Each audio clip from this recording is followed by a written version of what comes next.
friends.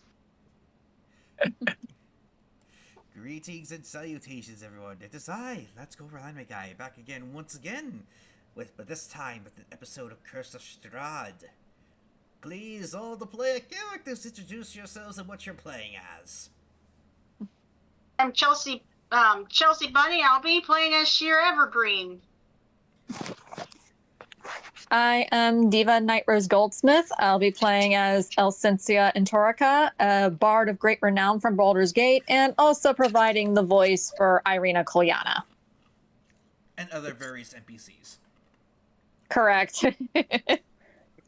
I am Miss Rena. I will be playing Zoretta Rayon, the Archfiend Warlock and the daughter of Soldar, the last member of her coven. I am Rias Khan. I will be playing Aurelius Dawnlight, the Tiefling Paladin who is suddenly questioning the god he's devoted to. I am Servant of God 777. I will be playing Soldar Elban, a celestial soul sorcerer in service to the creator god Ao, who has more shenanigans in his backstory than people realize, and yes, we're still not done finding out. Majestic and stuff. That too. Well, with all of this... You forgot one. Oh, right. Anna, please go ahead. Hello, I'm Idiot Savant, and I'll be playing Anna Rosanova, the monster hunter of Bulgaria? Bulgaria Village.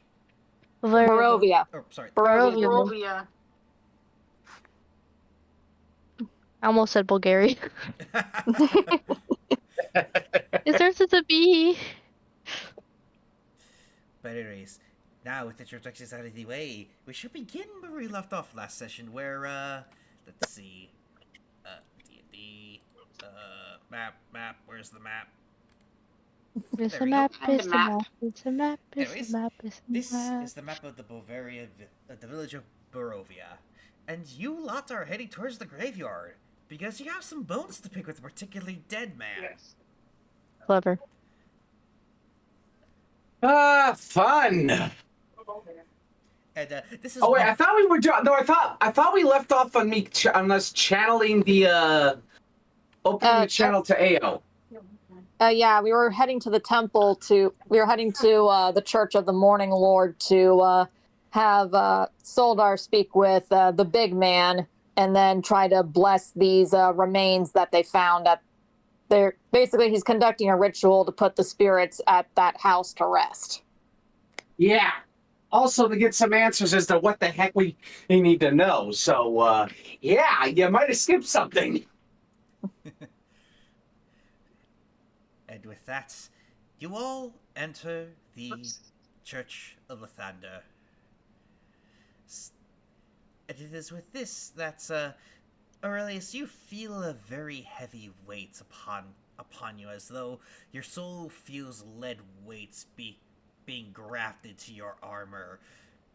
And for you, Soldar, you feel a bit of tingling sensation within your skin because of the fact that this is a Lathander church. Lathander is very against you, and Serena, you feel a burning sensation because, well, your patron is that of the abyss. Is she gonna like hiss like when a vampire is in the sun or something? No, but sorry.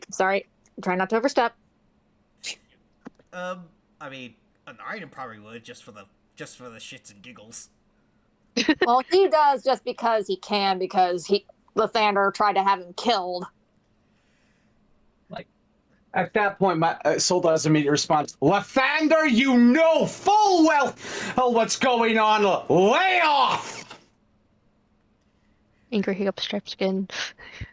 Here hides behind Aurelius. He's scaring me. I think Anna gives her a head pat. It's okay. He's Yeah. on our And great discomfort because of her connection to her patron. Alcentia quickly rushes over to her. She doesn't feel anything because she hasn't done anything specifically to piss off Lathander, but she feels also the same she feels like also a burning sensation, but it's like basically she feels like her hands are a little too close to a fire to be comfortable. Does that make sense? Mm-hmm. I mean, you could just talk to Heartburn. Lathander, say Lathander trying to burn you alive because you're sleeping with a corpse. And basically, Alcencia quickly goes over to both her and Anarian, and she pretty much holds them both close. Like how you throw your arms over someone else's shoulders, in both for both people. For some reason, Yeah. I'm just imagining the end of Avatar: The Last Airbender where Ty Lee is just having her arms around two Kyoshi warriors, and they're like terrified of her, but they just smile at each other just to keep her happy. Because she terrifies them. It's like that, but it's much more wholesome because Alcencia, one, is in love with Anarian, and Anarian loves her bad, and two, she's friends with Soretta. She's basically trying to help them out in her own way. Yeah, Aurelius come for his share, but he also has his hand on his battle axe considering what's been going on with him. He's ready to face a pissed god. And is So not Soldar pleased. deciding to look at Lathander goes, Lathander? That Warlock is my daughter. Need I remind you what the consequences are for trying to smite me, let alone her? Don't you know? Lay off and let AO talk, or I'll let him deal with you directly now. Soretta hunches over in pain. Just being in this temple, like, taking a physical toll on her. Alcencia looks at Anarian, and Anarian nods at her, and then she pretty much helps sling her over her shoulder as like a, kind of like a fireman's carry, but not like a fireman's carry. Mm-hmm. I guess. Don't worry, sweetie. I got you. It's that All right, do I have to roll anything to just stop this, or are we moving past the torment? Moving past the torment. It seems like a soap opera at this point. It's then that Vladislav comes up from behind you, and he pulls out his sword and strikes the stone, and then Soldar, you see flames just come out of it, and the burning sensations you all are feeling go away. It's as if someone or something is speaking through his sword. Hmm. Is it okay if I have Irina do something real quick? Oh boy, Sure. what is it going to be? Morning Lord, I know that you are displeased with them, but your quarrel is not with them. Need I remind you there's a greater enemy in this land? And just a note, her eyes, they're green, but they're doing that thing where they seem more vibrant than normal. Mm-hmm. It is then that Lathander comes breaking through Vadislav's sword as he appears in his golden sheen before you all. He then looks at the sword he had used to quote unquote commune with you all, and then at the shrine of Ilmater that was placed on top of the grave of that Ilmater gunslinger, and then he looks back at all of you. I am not doing anything. It is it's just the mere fact that the lot of you are filled with darkness, that it is being cleansed by the light of my church. Okay, Lathander, do you want me to tell everyone what our relation is? Considering I know you should not be able to touch my lineage? Or would you like to stop up with the prefecture? Actually, before I inform Shanti, you threatened one of her devoted druids. I did no such thing.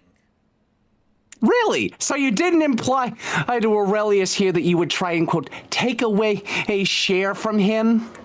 I did no such thing. I just implied that I brought them together. Yeah, and you implied you would take them apart, too. Don't play dumb, or I'll call her and let her wail on you. Again! Alcencia's just smirking underneath her hand. Mind you, while they're chatting, Anna has moved to like be between them and Irina. I will also remind you, Lathander, you are barred from harming any of my lineage in any way possible. That includes my daughter. Unless you want me again to start airing more of your dirty laundry. No more lies, no more bullcrap.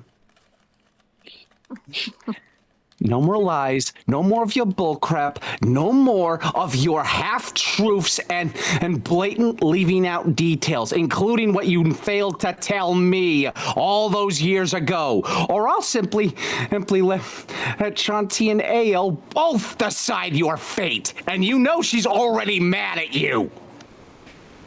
Oh, jeez. Just cut it out. Out, Soldar. It's starting to get You old. first, grandfather. Wait, grandfather?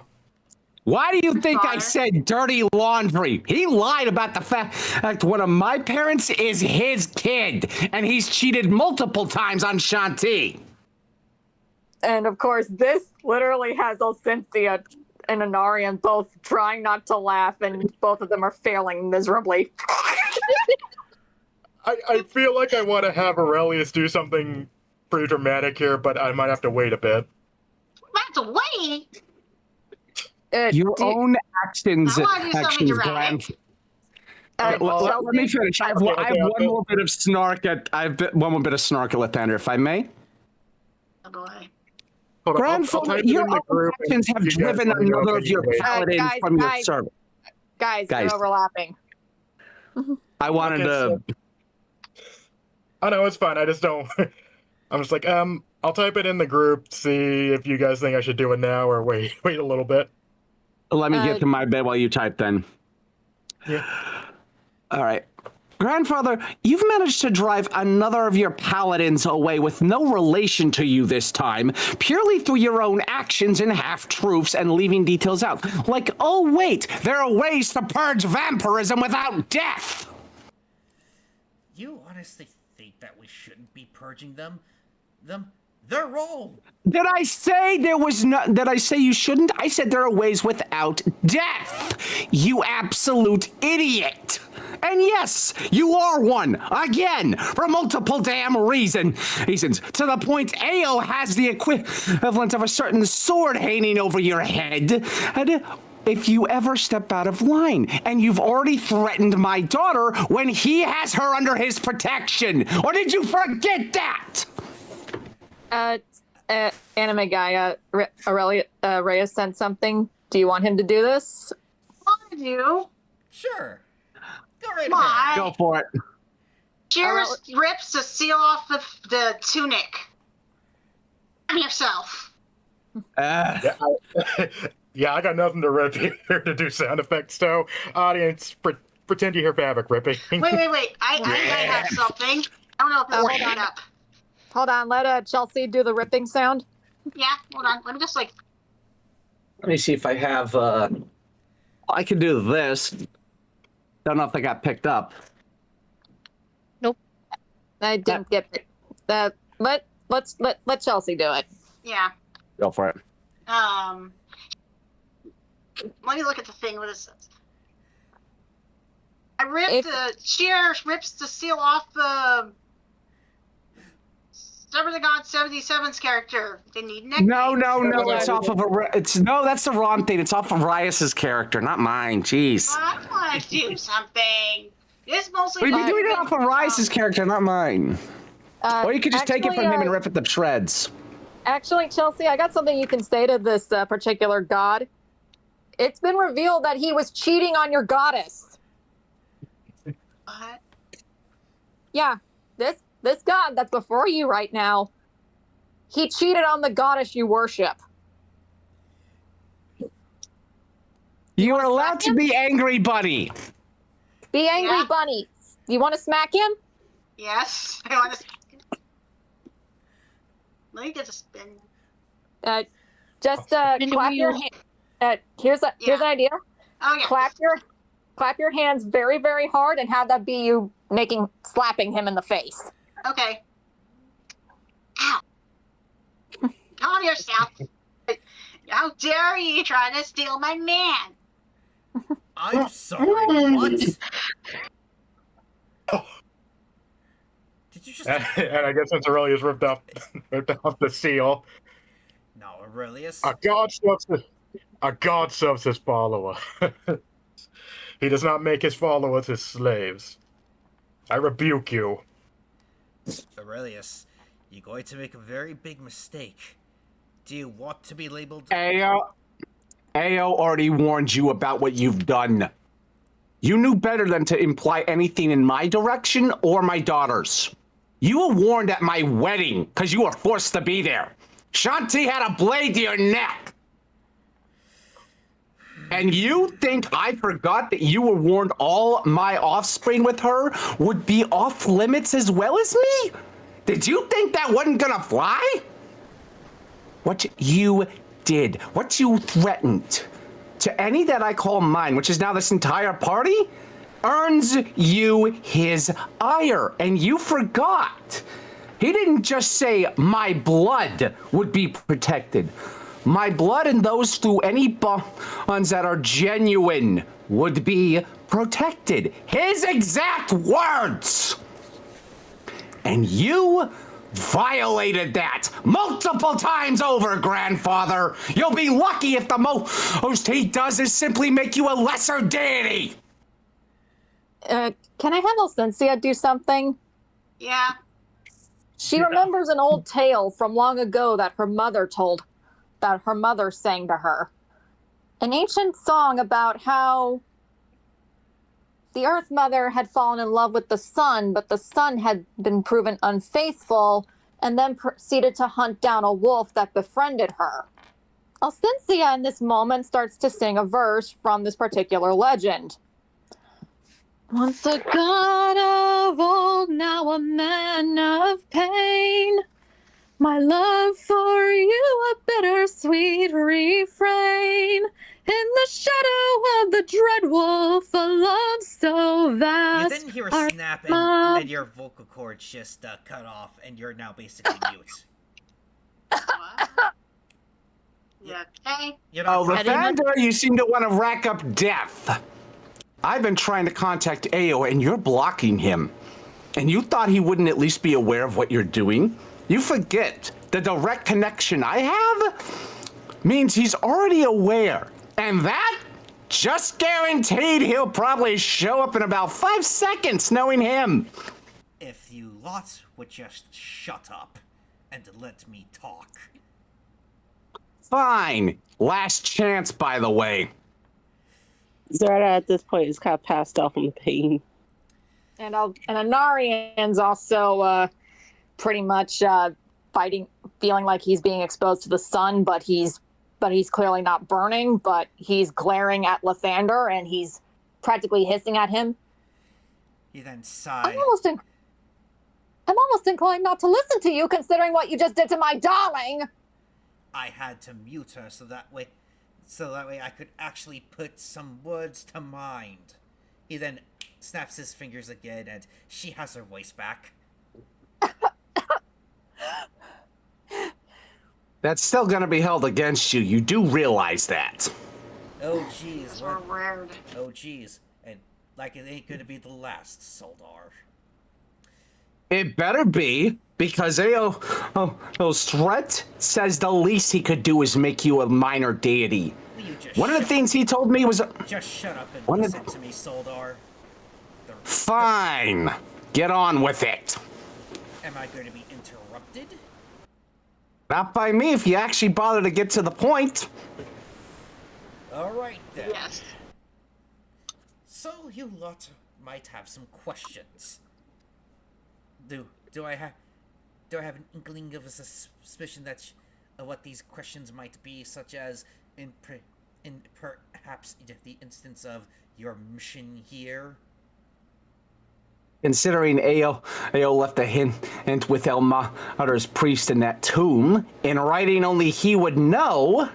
Oh, yeah, I'm fairly certain you only are partly aware. I'm assuming it involves the prophecy and Strahd and his patron, to be specific as well. And I are. Long ago. And then of course Alcensia pipes up. Well, it wouldn't hurt to be diplomatic. I'm also guessing that you have motivations for this place as well. Hardly.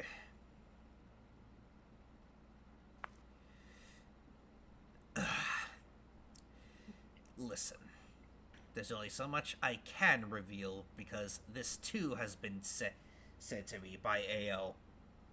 Simply put,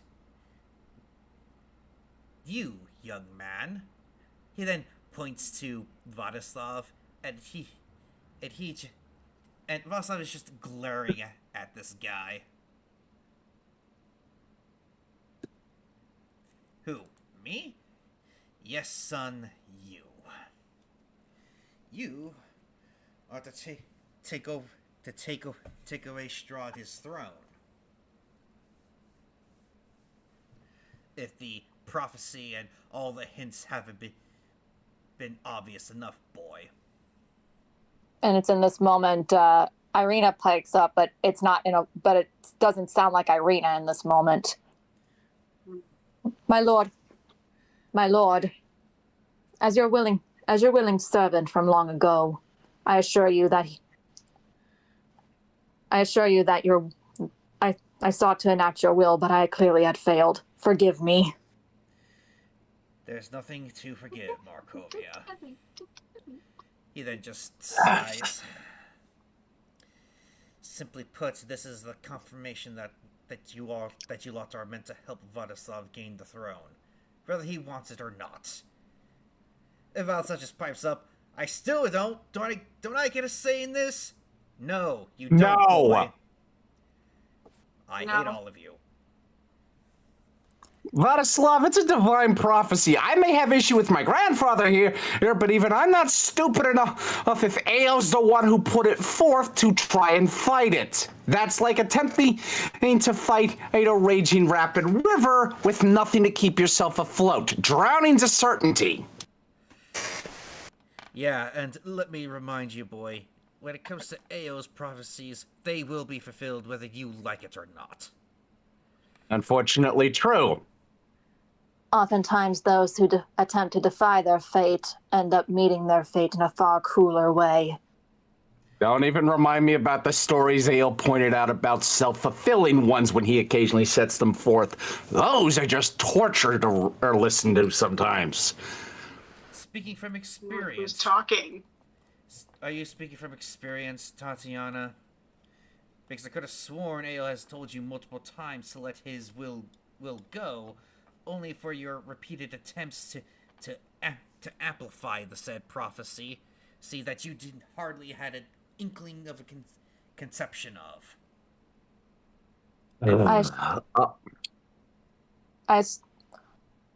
And then, of course, a different form appears before you all.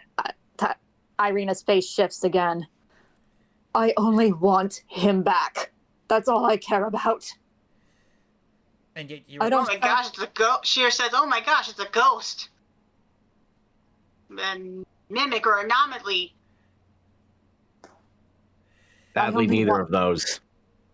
I only wanted him back. I lost That's him. just other I lost him once. I can't lose him again. Child, Ao had promised you that you would be with Sergei again, but your rebellion has costed the land nearly 400 years of torment. Much longer than 400 years. This entire thing has been going on that long? Believe me, I kept count with the amount of rebellions that have been quashed in my name from here, Soldar. and then another, and then of course the one that Lathander called Markovia appears before, but but as Irina's body, as a vessel. And yet despite my attempts to show loyalty and fealty to you, I still failed. I sought to break the cycle using you, my lord. That one was not your fault, Markovia. That was Tatiana being selfish at the time. She enforced her will upon your body, much like she did with her past reincarnations, despite the multiple times from not only me, but also several patrons she's had that she came to in the past who told her directly to just stop. And then another one pops up. And then another one pops up. I serve the Fanes loyally. Just who need I remind are your children with the Earth Mother. They still sleep, but yet one was able to awaken. That much I know of.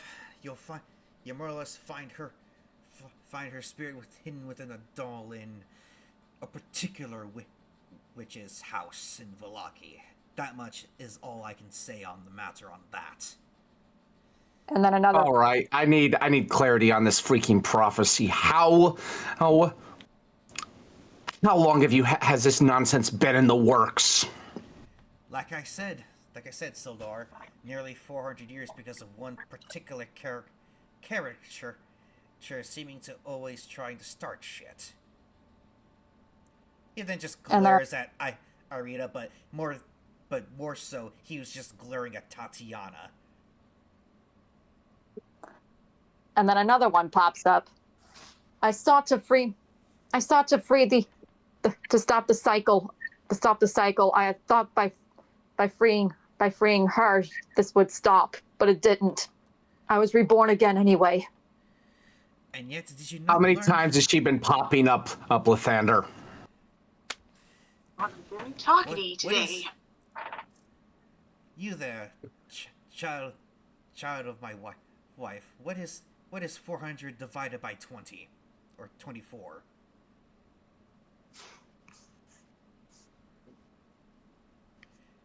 I don't think she's that good at math. Just to help out of character, just to help you, Chelsea, 16 to 17 times. 16 to 17 times? That is correct. This has been 17 times in the lifespan of 24 years. Sometimes even younger. For nearly 400 years. Ever since Tatiana's death, she has rebelled constantly. It was only this time she finally stopped her reckless rebellion. And then, of course, the one's called Markovia. But yet my servitude to you was still considered rebellion? Unfortunately so, Markovia. But that is not held against you. That is still held against Tatiana. She merely controlled your body due to how the nature of this land's curse. Okay, on that, we need to know what the heck we're dealing with. What is the curse? Have you ever wanted something, but yet in the end regretted ever wanting it, Soldar? Gee, I wonder. More than once, and not just an instant with you. Simply put, Soldar, the curse is eternal damnation. Strahd, in his attempt to court Tatiana here, thought she hated him for his old looks, when in actuality it was a matter of the heart. And yes, go right ahead, laugh at me all you want for how hypocritical I would be to not point out how I am in a similar vein of hypocrites. Your laughs at you? Ha ha. At least you admit it this time and not lying. Right. Simply put, Tatiana, when she threw herself off of Strahd's highest tower, was told by Ao that he was set in motion a way to redeem the land. She unfortunately wanted her betrothed back. Who's her betrothed? What's a patrol? Sheer asked, what's a patrol? Basic, basically, Tatiana was promised to somebody in marriage. Arranged marriage, but it's a patrol. Sodar, you Yeah. remember the man you met named Sergei, correct? Sergey.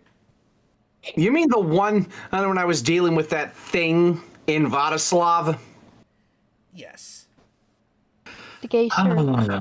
Since we're going to be outing secrets, apparently that even I didn't want to have to out. I'm assuming that's him. The one, and this Tatiana has cared about the entire dang time. Yes. His soul was withheld from the eternal curse and damnation the minute Strahd tried to drink his blood. By the time Strahd had sunk his teeth into his brother's neck, he was already he was dead of spirit, and all he was just flesh. Now that's some mercy. Ugh. All right.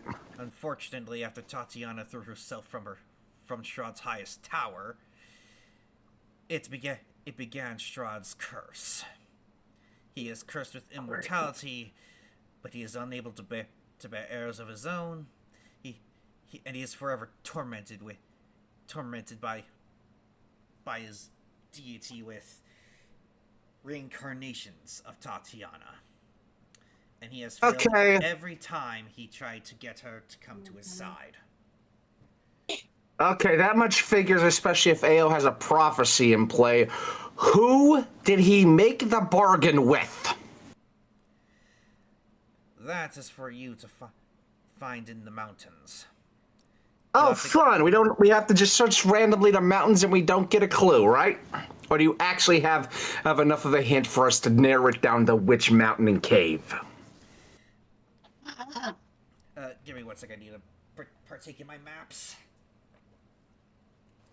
Sodar, if we find everything right away, there's no fun. And it's a surprise, but this is a serious issue. At the very least, I just want the proper hints so we're not wandering in the mountains for like 2 months in the sessions. Or 3, or 5. I got it. I got it right here. This particular. I got it. Okay. It's been 85 years. Depending on where you're at within Barovia, you must either head west or south to the Caucasus Mountains. At the highest peaks, you'll find a place called the Amber Temple. But beware, some entities will try to claw their way into your minds. Fun! So this is where they got those particular dumbasses were sealed. And one particular dumbass Sodar, need I remind you, has their claws on your daughter here. I'm aware. I'll also remind you, Ao's not allowing those claws to sink any further than they did. And Pale Knight, doing what she did, she knows she's in hot dang water as it is. And then, of course, Elcencia's trying to get Soretta, and she's trying to wake her up. Speaking of my daughter, would you mind letting up on the pressure so she can awaken and at least hear this? That is not me. Uh-huh. Like you don't have control over the blessings in your temple. Oh, wait! In this moment, Elcencia quickly checks her head, and this feels fiery, not like sunlight. As much as I want to call him a liar, I'm afraid he's not lying right now. What's going on, then? He feels he's burning up. It's that. All right, Lathander, you get seconds to explain. Simply put, obviously. Let's just say say Pale Knight doesn't like it when her acolytes travel to other gods' temples. She's a spiteful whore like that. I am half tempted to snark at you, but unfortunately, from what I've heard, you're correct, and I'm not in the mood to snark. Cynthia quickly asks the Anarian and Soldar, at least help us. Aurelius, help us get her out of here. It's then that you all see Vladislav just literally lift her up onto his back in a fireman's carriage and just carries her out. You know, I must say, boy, you're going out of your way to help someone who probably will betray you. And then he sees Vladislav look back at Lathander. Yeah, probably. And I don't give a damn. And then it walks out with Strahd on his back. I'll say this about him, despite him not wanting to fulfill the prophecy on his end, and he's still better than you would ever be at times, Lathander. And I mean even at your best. Don't rub it in. No. If we go down this entire conversation, we will be here all month, if not longer, and I know we don't have that time. So what, besides dealing with that patron at their altar and potentially Pale Knight, considering I know that setup is probably from AO directly, what else do we have to worry about, especially regarding Strahd? Because clearly he's not able to be in his right mind 100%. Simply put, this is a request from AO himself. This part, at least. If it were me, I'd just put the bastard to death. Try to redeem Strahd.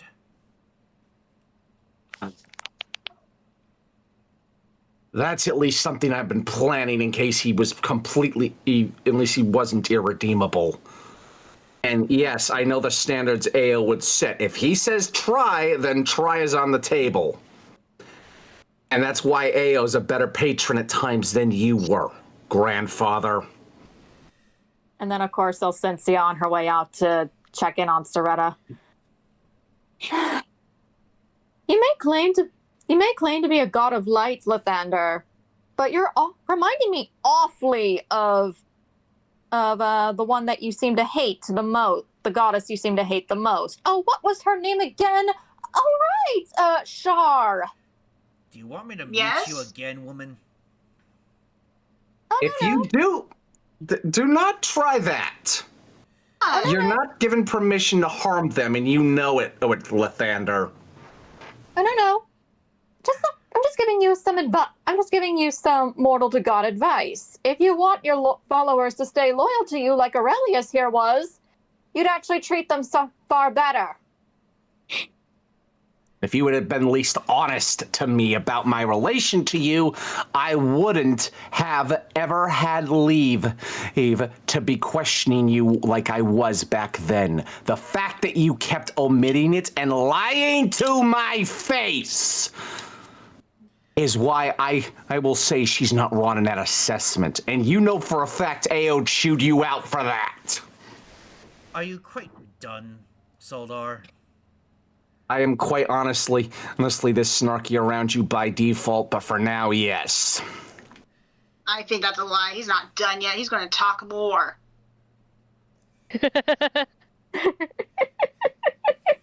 To share. Can we just get this business done and over with? Otherwise, we're going to be late. Fair enough. We do have a time limit to get to back to that house. Is there anything we need AO has to know about this party beyond just minor P's and Q's? Be very wary of Lassay. Is it Lassay or Lasser? Lasser? It's that person. It's another person that supposedly was supposed to be a reincarnation of Tatiana from the Guide to Ravenloft. Give me 1 second. Let's see. I think it's Lashir. Hold on.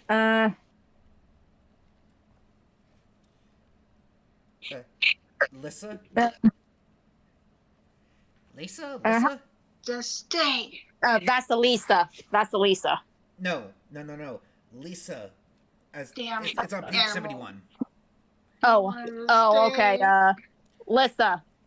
Okay. If- Definitely beware Lisa von Zarevich. You also might have to kill her to get something from her. Something. Let's just say Tatiana here is not all there. And that's all I can say on that matter. Oh, great! So we have a mentally unstable, multiple lives person who's also tied up in all of this. Yourself. I swear AO throws me at insanity sometimes. You wouldn't be the first, Oh. Sildar. Yeah, do remember for the implications you've made, AO's gonna be holding those against you. Yeah. Because you remember, he does not ever look at the surface matter. He looks to the heart of the meanings of what is said or implied. He'll know full well what you intended every time you said or didn't say anything, and you know it. Are you quite done criticizing me again, Soldar? Because this is just starting to become a repeatable theme. I just got my daughter back and you'd been threatening her. Do you think I'm gonna take that lightly? No. No, figured as much. It's then that he hears heavy footsteps, and Aurelius, despite your shaking anger, you feel a different presence, and it's that of a heavily armored warrior, and he is holding a sword. Ooh, sword. Oh God, it's Sure. you. Don't Are get you it. friend or foe? I'm a friend, Aurelius.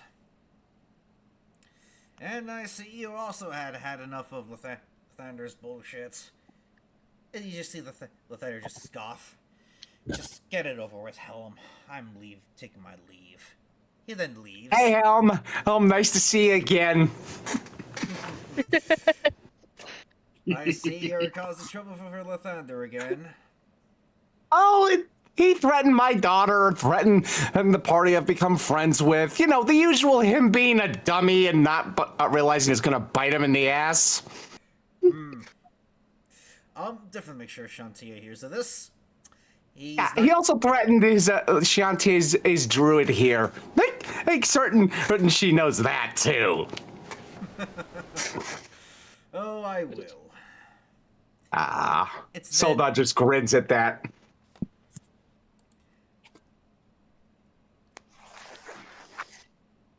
Can I lead Irene out of there? I thought she was still there, wasn't she? Yeah, she's still there. Well, that's why I asked if I could lead her out of there. And then, of course, Markovia's back. Then, of course, you see Markovia while in Irina's body, just backing up away from Helm slowly. It is all right, child. You do not need to be afraid. None of you do. Ugh. Jeez, 17 lifetimes in that short amount of time. Her soul must be a mess. Oh, believe me, it definitely is. Oh, fun. So, what are you here to help us with? Given Lathander took that as his cue to run. Well, to simply put, to offer Aurelius here, well, a seat a part of mine. Oh. Hey, Aurelius, just for context, Helm, God of Sentinels, is an enemy of Lathander's because he swore eternal warfare against Lathander for the Dawn Cataclysm. The Church of Helm and Lathander's church are at war with each other over this. And now he's coming to you after you forswore Lathander. I know it's just not... I think this can work. Could you repeat that, Reyes? I said I think this can work. It is then that Helm places a hand on Aurelius's shoulder. Don't make too hasty of a decision yet, son. You're not an oath breaker. That much I will make sure should the Church of Lathander know. But if you wish to be a part of mine, then all you have to do is just call upon me with this. He then hands. John, I want to say a thing too. Please. Just one sec, Charles. Okay. He then hands Aurelius what looks like a Trinity symbol.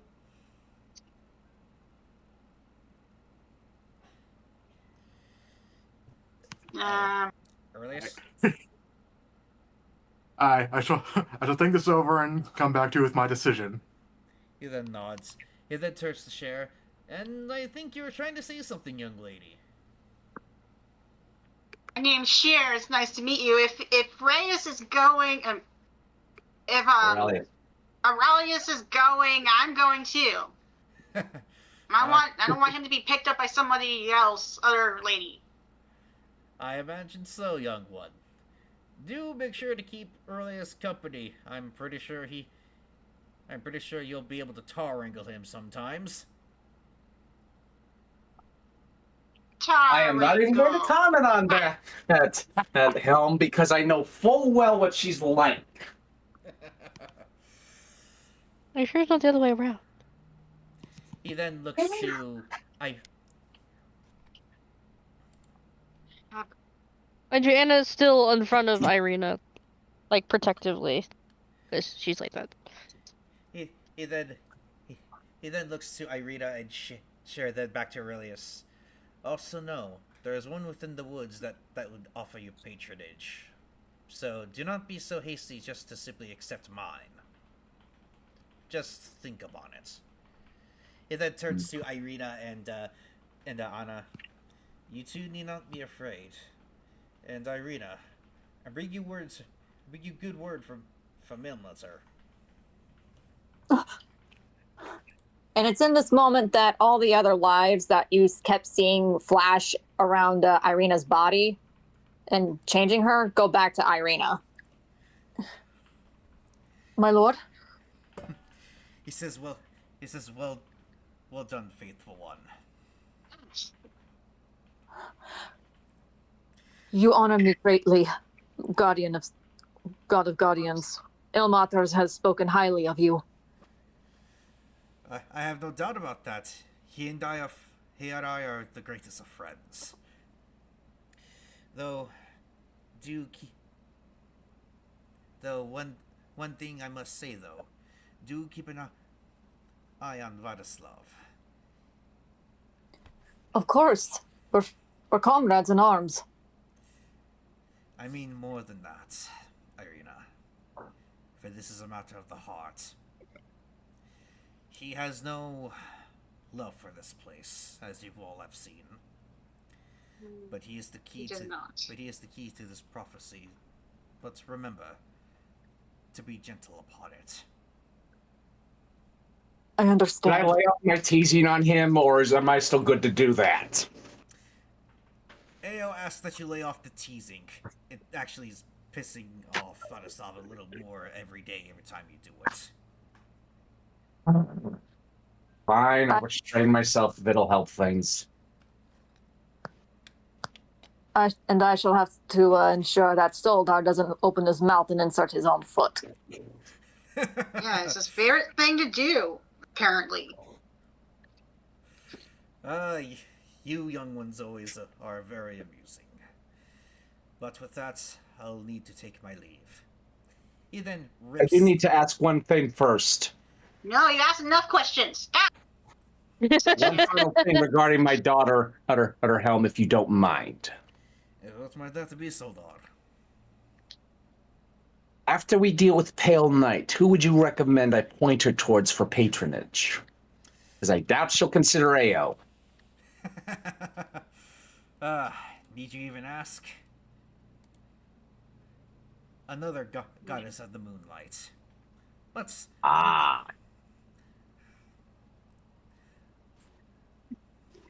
Women. Right. That should help things. Thank you, old friend. You're welcome. He then pulls the sword from the stone, and he tosses Vadasov's sword back to Soldar, and he disappears as you grab it. Well, at least his sword's still intact. Otherwise, I'd probably hear from Vladislav about it being chipped. Sorry. I got to break fourth wall. Was that Ao talking? No, that was Helm. That was Helm. That was me mentioning your character probably wouldn't choose Ao as a patron. Oh, yeah. Well, just to fill you in on D&D lore, Helm in D&D is the god of protectors, sentinels, and the like, and is the one that guards the heavens from intruders.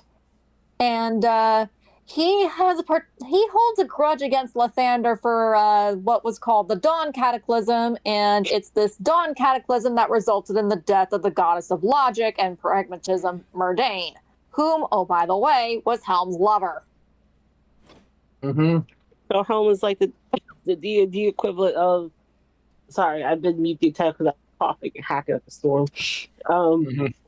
You could say he's the equivalent of Heimdall from Norse mythology. Yeah, I was just about to say that. I was legitimately thinking he's Heimdall, or he's the closest equivalent of Heimdall. Yep. Yeah. And basically, Helm said that he would call off his feud with Lathander if Lathander ever owned up to what he did, but since he still doesn't, that's why he's continuing the feud. So, D&D Apollo is beefing with D&D Heimdall. Yep. Yes. Or more accurately, Heimdall beefing with Apollo. And Apollo being an ass. Just like any proper Greek god would be.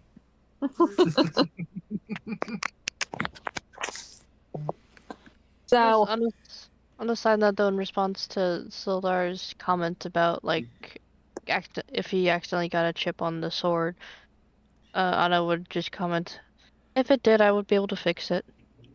I know, but this is less heck from him, and we can at least have it ready for the dinner that way.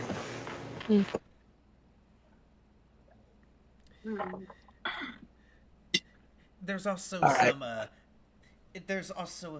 there's a paper that has also been left upon Ilmater's shrine, and who would like to pick it up? I will. I'm probably the closest still, because I haven't really moved. I've just turned. Pick it up, but it's too heavy, and you pick it up, Saldar.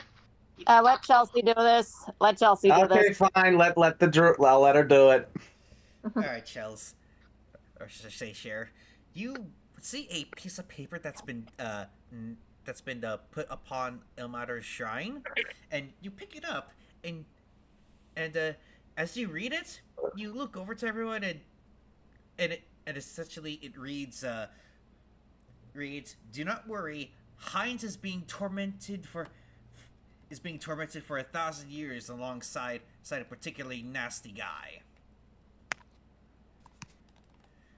Saldar, Huh? I should have just said it when you were saying it too. You don't have to worry, Saldar is being tormented. No, Hans. We have it taken care of. No, Hans is being tormented for Hans. 1,000 years. Hans, 1,000 years. Hans? Okay, fourth wall break. Refresh my memory. Hans, both Phyllis is him. Pimp. Oh, that one guy. Let's go. The one we shall Hans call... has been... Oh! The one who we shall... That dummy! Soldar immediately goes wide-eyed and then gets one of those evil grins where the eyes narrows and his mouth just has a full teeth grin like a shark.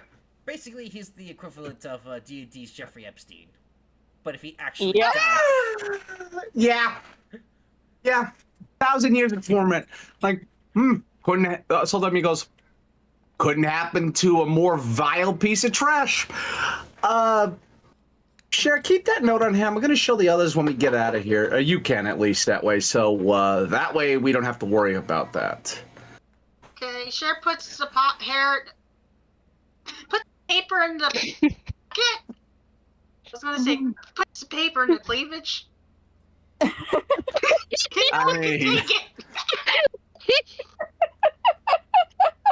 I mean, that works as a secondary pocket, but wow. Yeah, Soldar looking at that goes, you could have used your satchel, but okay. Let's go. Let's head out. And it's in this moment that Elsensia and Vladislav are trying to.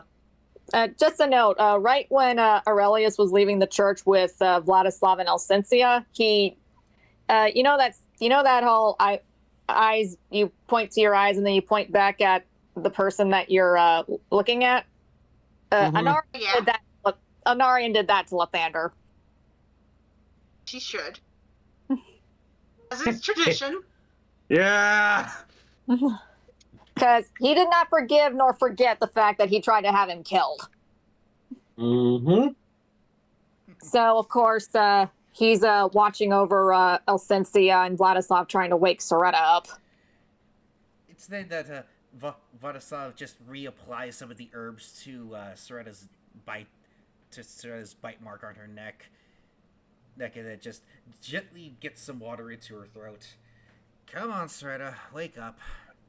Come on. And then, of course, and then Elsensia has a quick idea. She's a song of rest to try to help wake her up. I want you to roll a performance check. It doesn't know. Okay, so performance. Okay. Or something that has to do with, like... I'm the wrong thing. Give me a second. Dice rolls. 1. The 20 plus, let's see, just double checking. She should have a +6 for performance. Yep. 26, not 20. Let's go. Okay. Nice. It is then Miss All right. It's then Miss Serta that you awaken to Elsetia's music, and Vladislav just keeping your head up, that way you're not choking on the water he's trying to get into your throat.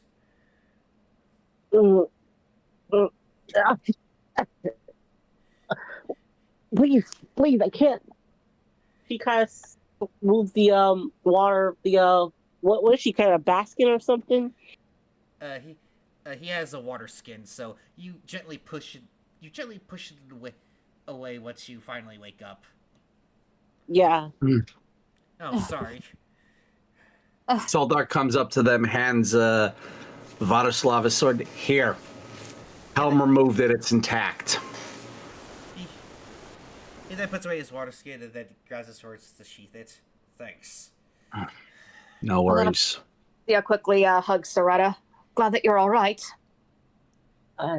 What happened while I was out? I was in intense pain.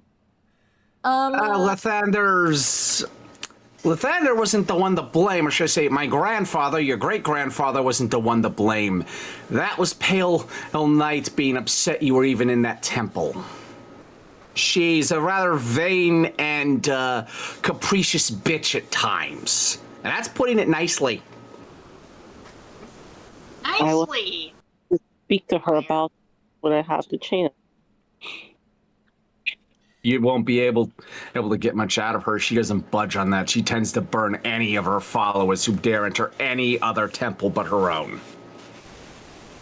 I was sorry to work something. Could you repeat that, Miss Rena? I was saying, I'm sure we can work something out. My mistress has shown a reasonable side in the past. Hopefully you can in that moment, but we might be dealing with her more directly soon. Because my own grandfather, Lathander, managed to reveal that Strahd's patron, where he got his little abilities from, is nearby south in some mountains. And it's a particular prison where others are kept, including access to Pale Knight. So odds are we'll probably have to deal with her directly. Oh, how lovely. Yes. Mm-hmm. And then, of course, Elsensia very delicately mentions, just a note, one thing I learned from creatures from the lower planes is that they play nice, but then once they get something out of you, they never let you go. Yeah, there's a reason why we've probably also been given direct orders from AO to try and redeem Strahd. And then, of course, Alcensia quickly brings up, in a tactful way, mind you, the reason I'm trying to help you, Soretta. My sister was a victim of a devil. I don't want what happened to her happening to you. Fear not. I'm fully aware of what the devils and demons of the abyss are capable of. I did grow up in the clan in which they were not worshipped, but fought alongside with our partners. We know how to tread carefully. I know how to tread carefully with Pale Knight for all these years. By the way, child, I don't think it'd be bad to still be careful anyways. And then, of course, Alcensia like, well, to be fair, Treya thought that the devil in question was a close friend of hers until he revealed that he wasn't and almost ate her soul. Mm-hmm. Oops. I just don't want that happening to you. You then hear Vladislav speak up. None of us do, Soretta. Just please take their warnings to heart. They have plenty of experience with these things, more in their lifetime than mine or yours combined. Yeah. And then, of course, even Anarian even peeks up. Trust me. You know the phrase, better the devil you know? I knew a devilish figure, and I would take anything over being around him. Zoraida her in an understanding manner. She doesn't argue. She understands and listens that they have our best interests. And with that, all right, Vladislav helps. And with that, Vladislav helps you out, Miss Soretta. Think you can walk back to the house on your own? Unless you would like to carry me. I mean, that's a tempting offer. I mean, unless you hate me. Unless you don't want your dress ruined, the best way for me to carry you would be having you over my shoulder, because I don't think I could, Princess, carry you all the way over there. Oh. And then, of course, Irina's like, I could assist with that. Mm-hmm. She then puts her arm over her shoulder and then has Vladislav put her arm over his shoulder. You can both help with that. Oh, thanks, Irina. Well, I was trained in martial arts thanks to Anna. It's only natural that I developed some level of strength. Mind you, while seeing this, Anna has like the slightest small smile on her face, like a proud mom moment. Soldar Seniors just is grinning at this sight, and also realizing just how not subtle little Soretta tried to be at flirting with Vladislav again. And then, of course, Alcencia's like, when we're done carrying you, I'm gonna need to fix your makeup, sweetie. It's a little smudged. Okay. All right, then. Solda says, well then, if we have anything else we need to do here, we should probably do it. If not, we gotta head back. That took longer than I expected because of who showed up. That's when you couldn't stop talking. Yeah. And Him and me still have old beef that we have never fully settled, and it won't settle unless we can be on equal footing. Meaning either he's depowered or I'm empowered temporarily just to be able to throw hands effectively. Again, save it for later. And then, of course, Miss Renus then sees Aurelius come out of the church, and she notices that his emblem to Lathander has been literally torn off his clothes. And his shield now has a metal... give me 1 second. I would imagine. I gotta look up. I would imagine. Give me 1 second. Helm has a specific holy symbol. Give me 1 second. Okay. Uh-huh. It's a gauntlet with it's basically a gauntlet with an eye on it. a blue eye specifically. Blue Evil eye? I see that you have forsaken your loyalties to the Morning Lord. What symbol, if I may ask, what symbol do you now fashion? From what I understand, Stan, this happened after I encountered a knight for the. It's a god, right? Yes. His name's For the god Helm.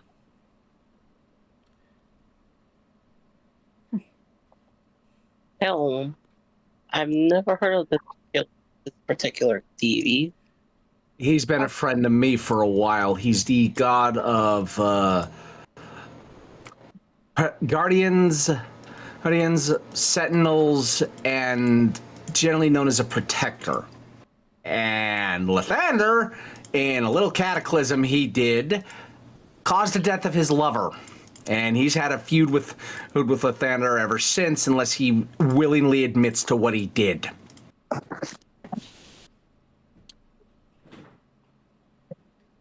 I'm never married. I must have missed a lot while I was out. Clearly, Yeah, that happens. Please bring me up to speed when we have the moment. And then, of course, I'm like, certainly. And with that, Oh, sorry. What? And then, of course, Alcensia just mentions, certainly, be happy to. Let's try and do that while we head back to the house. Should not take too long to inform everything. Short version, Lathander tried to dodge what he did and imply to Aurelius among others, with regards to some of what caused the row.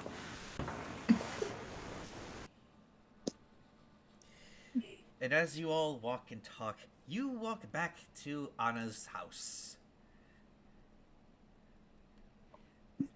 Sure, finally, sweet home. Now we can rest our feet. My feet are tired. Got bunions on my feet. To be fair, her fancy dress shoes are not meant to be walked in this long. Ironically, the boots we have are even making me a little uncomfortable. It's in this moment, Cher, you hear like a whisper in the wind and a warmth coming from the ground. And you recognize that it's the goddess, that it's your goddess ready to talk to you. It's my goddess calling. Oh, You can't wait Perfect to talk timing. to her. It's basically you enter in. Basically, as you enter into a trance, flowers start to bloom around you. And in your mind's eye, you see a voluptuous, full-figured woman with garlands of flowers in her hair, and she's got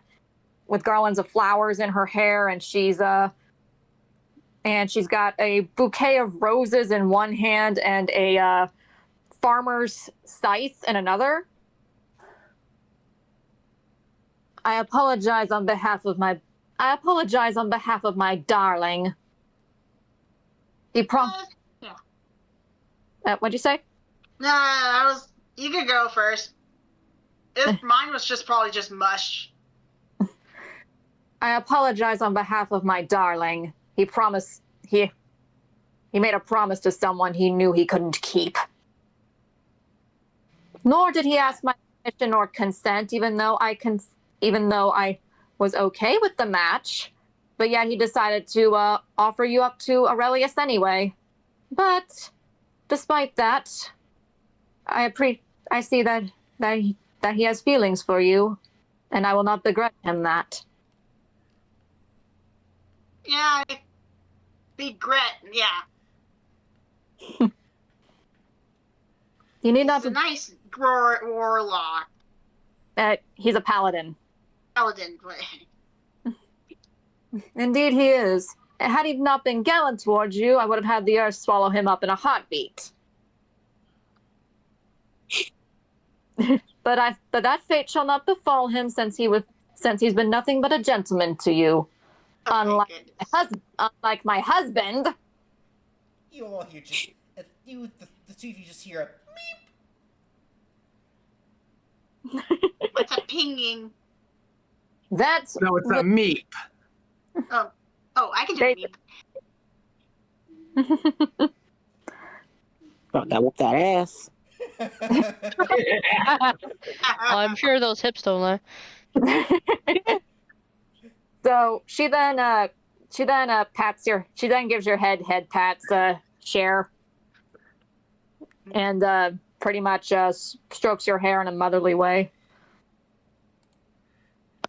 I want, the only thing I ask is that you heed the call of that you heard before.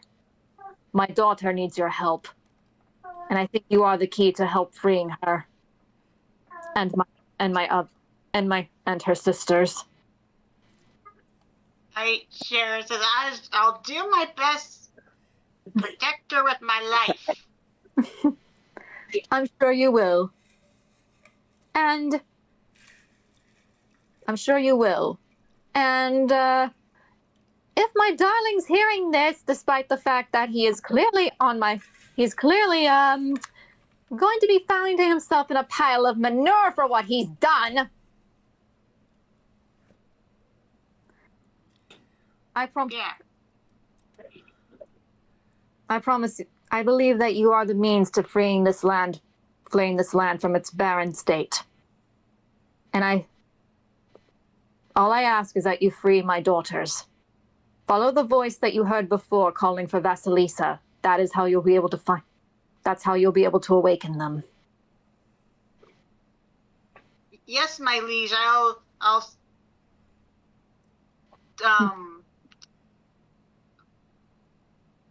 now I brain fart.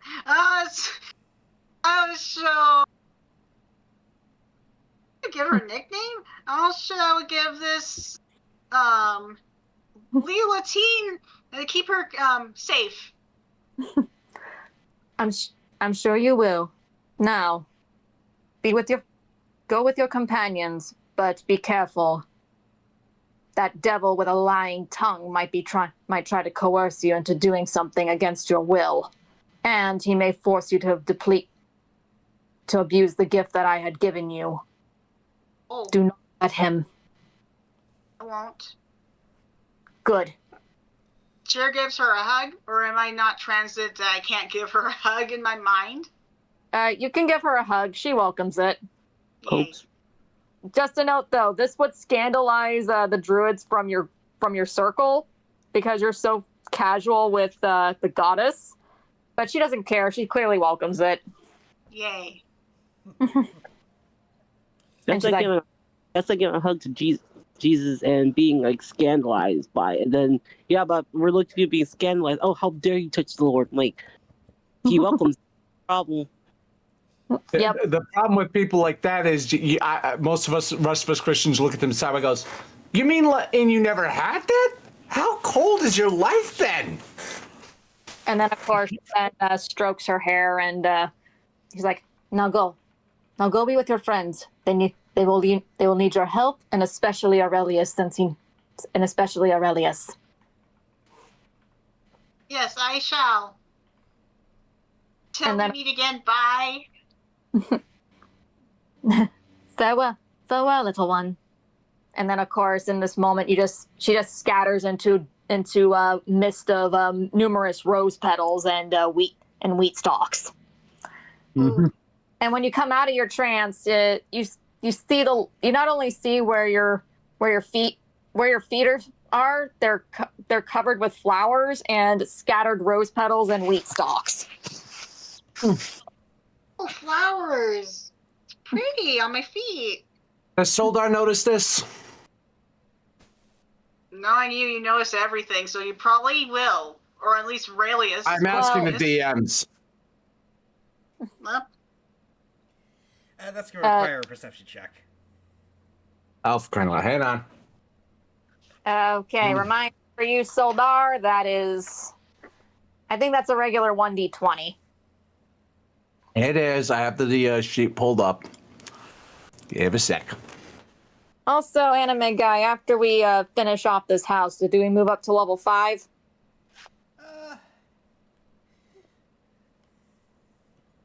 Anime guy? 15. I'm not sure.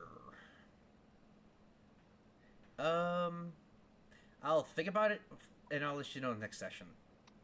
Okay. Fair enough. All right. Presume for now level 4. Yeah. All right. All right. It is then that as you all wait, you all see a. I rolled a 15, by the way. Yeah, you noticed it. At that point, Soldar goes, "Oh, I see. Hey, Shanti. He contacted you, Cher. Here. How was she?" He's doing really well.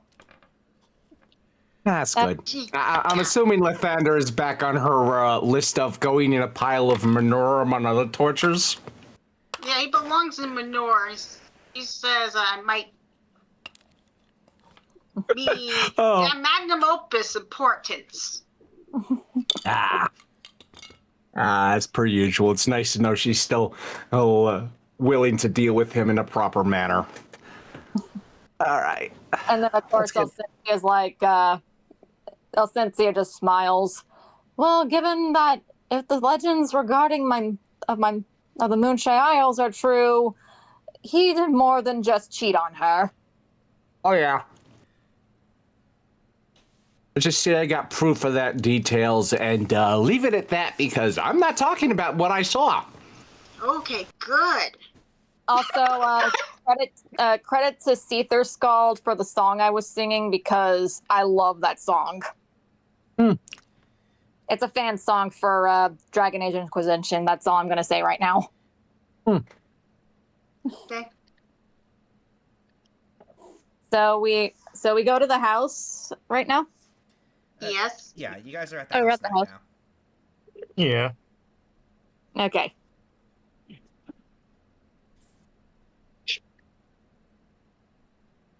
So what happens? So as you all are waiting for the inevitable calling to go to Strahd's little house party for the beginning of the harvest festival, Vladislav just I want everyone to roll a perception check. I'm gonna guess Irina's included in that perception check. Yeah. Okay. Oh boy. Boy, Okay. I'm so excited. It's going to be so tubular. Okay, so for you, Cher, perception is +5, so 1d20 +5. For Soretta, Miss Rena, you get a regular 1d20. Okay.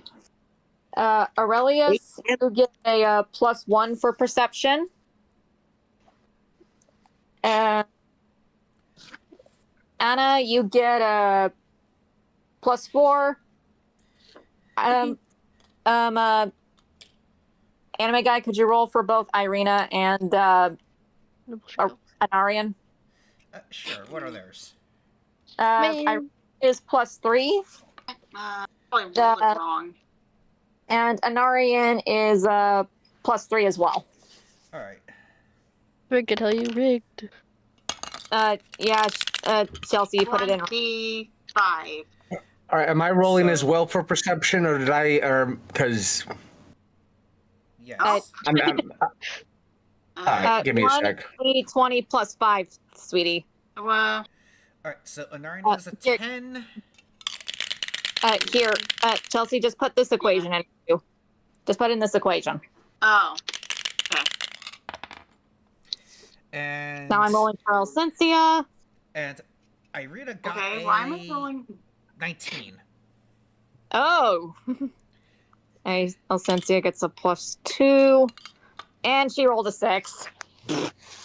Yeah, most of us did pretty bad. All right. So I got a 15 again somehow. I got 14. all right. And then of course Irina got a 13. No, she got a 6. She got a 16, and it was. Oh wait, no. It was a 19.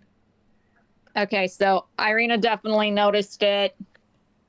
So Irina, Soldar, and Aurelius, you all notice Vladislav just in a corner all by his lonesome, and he's just looks like he's just pondering a lot. Especially Irina. Like, Hey, Soldar, Aurelius, I have an idea here. Is it okay if I act it out? Go for it. Yeah. Irina then goes over to him and puts a hand on him in a comforting manner. I understand you're going through a lot. well, that's an understatement of the century. He just solemnly sighs. Believe you me, when I was in the temple, every single past life I had just came rushing back, almost as if I couldn't keep up with it. He then leads forward. You don't need to worry about it, Irina. I'm just trying to say I'm sympathetic. Why did it have to be us to carry their souls? I don't know, but all I know is that I think we were meant to do it together. I don't like this. I don't like that I have to carry not just my own soul, but also Tatiana's, Markovia, or this Vasilisa person. Can I come up? Are you guys done with that, or can I interject into this conversation? Can I have Solda interject into this? I'm gonna advise we let the moment play out for a minute, Soldar, if that's okay. Go for it. Go, Thank you, go for it. Diva.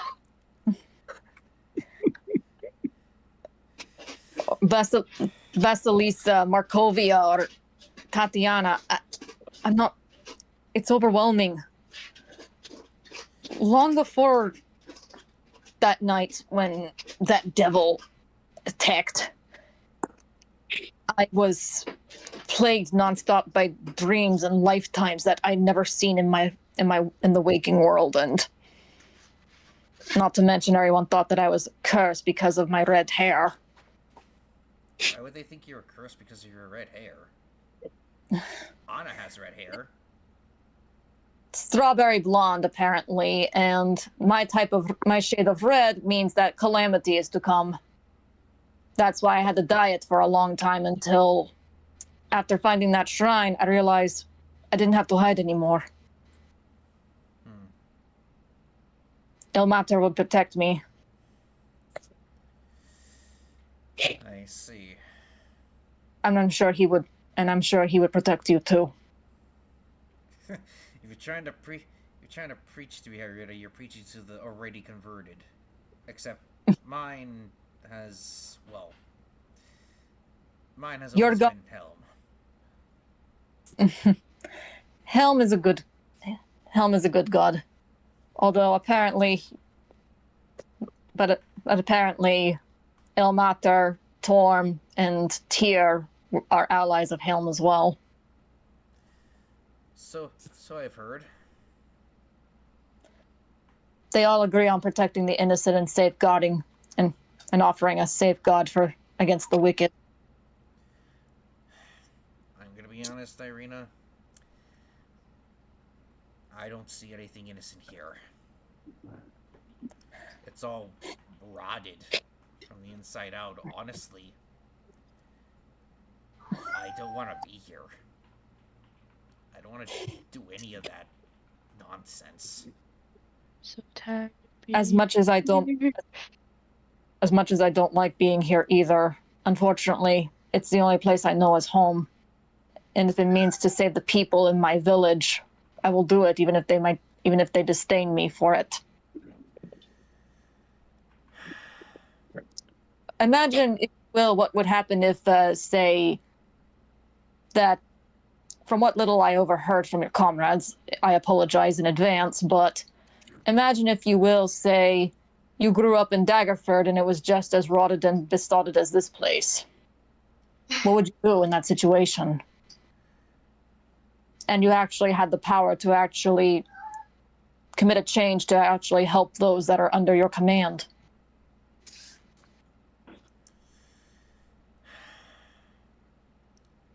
Crickets. No. Loud out. Sorry.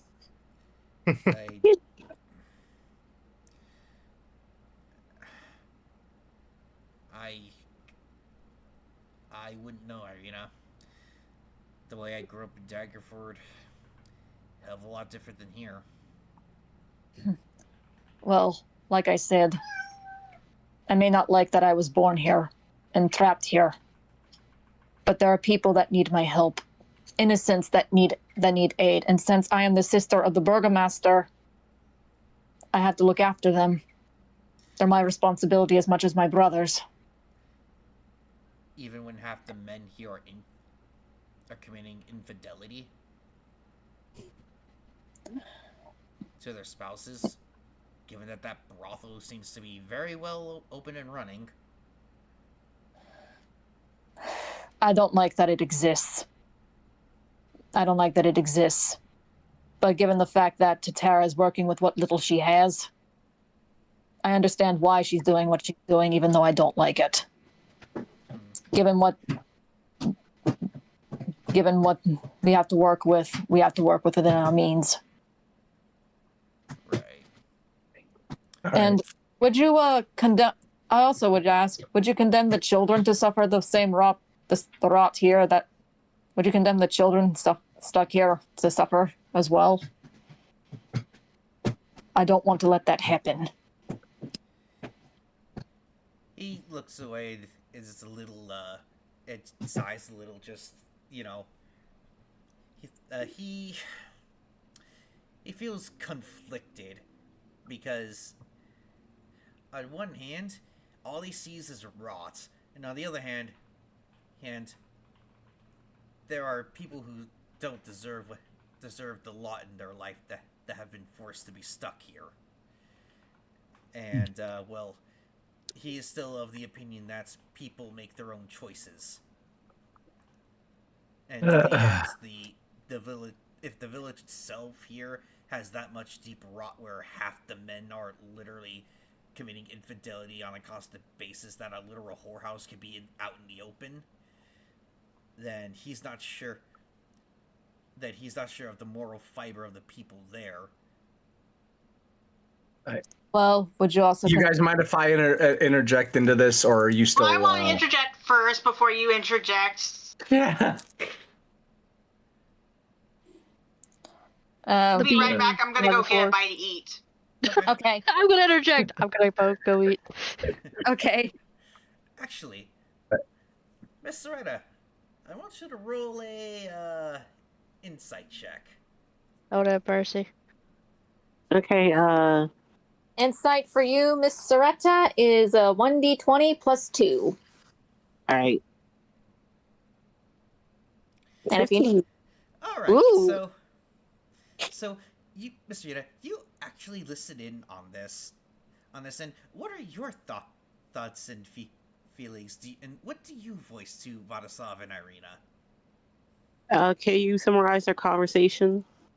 Their point? Basically, Irina is arguing that, while yes, this place is rotted on the inside, there are some innocents here that clearly need her help, and she's not going to abandon them. And even though she grew up in this quote-unquote hellhole, it's the only hellhole she knows, and she's going to try to see if she can help those get out.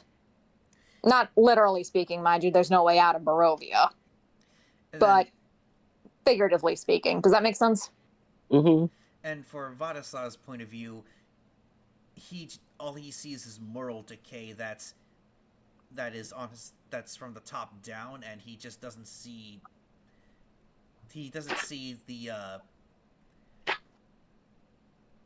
well, let's just say it's almost like the sins of the father will be passed to the children no matter what. But in the end, they still make their own choices, and unfortunately, those will always lead to the very openness of what would be considered a taboo. Such as, a brothel operating in the open. When, typically speaking, those are more so hush-hush, because in quote-unquote polite society, that type of stuff is shunned for the sake of the moral sanctity of a city or a village's soul. Zarya is inclined to. She sees both their points of view, and she does. And although she does admire What was the woman's name? Irina. Irina's desire to help people, she thinks is good. She thinks is all for naught. She thinks it's a useless effort to even try to help people who can't escape a cage. So you're sort of siding with Vanessa's point of view that this cage was forged by their own making, and it'll just be a continuous cycle that needs to be put to an end.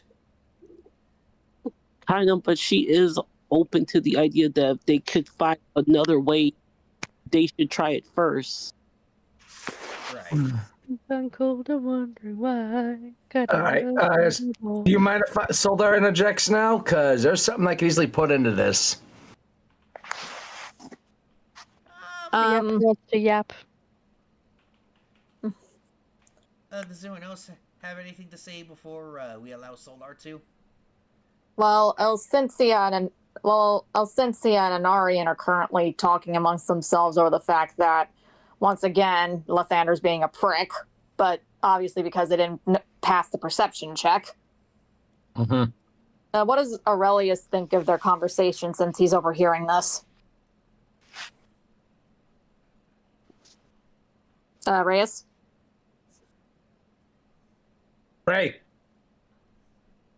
Reyes. Oh dear. Oh dear, he might be out. Ray. We'll assume he's either just dozing or I he's saw there. some green. I saw some green. Just move it. Reyes, just a note, you're overhearing the conversation a bit. Reyes? Ray? There is green. Hold on. He's Use speaking. the green. Cover your ears. Apologies to everyone on the live stream and recording for the volume. Ray! Wasn't that loud, actually? Let's fix that. Lord have mercy. Hold on to your Ray! Yeah, sorry. Get some water. Okay. Lord, we worried you fell asleep, dude. My apologies. No. I had to get some water. I'm sorry about that. That's Okay. okay. Just warn us before you head out, okay?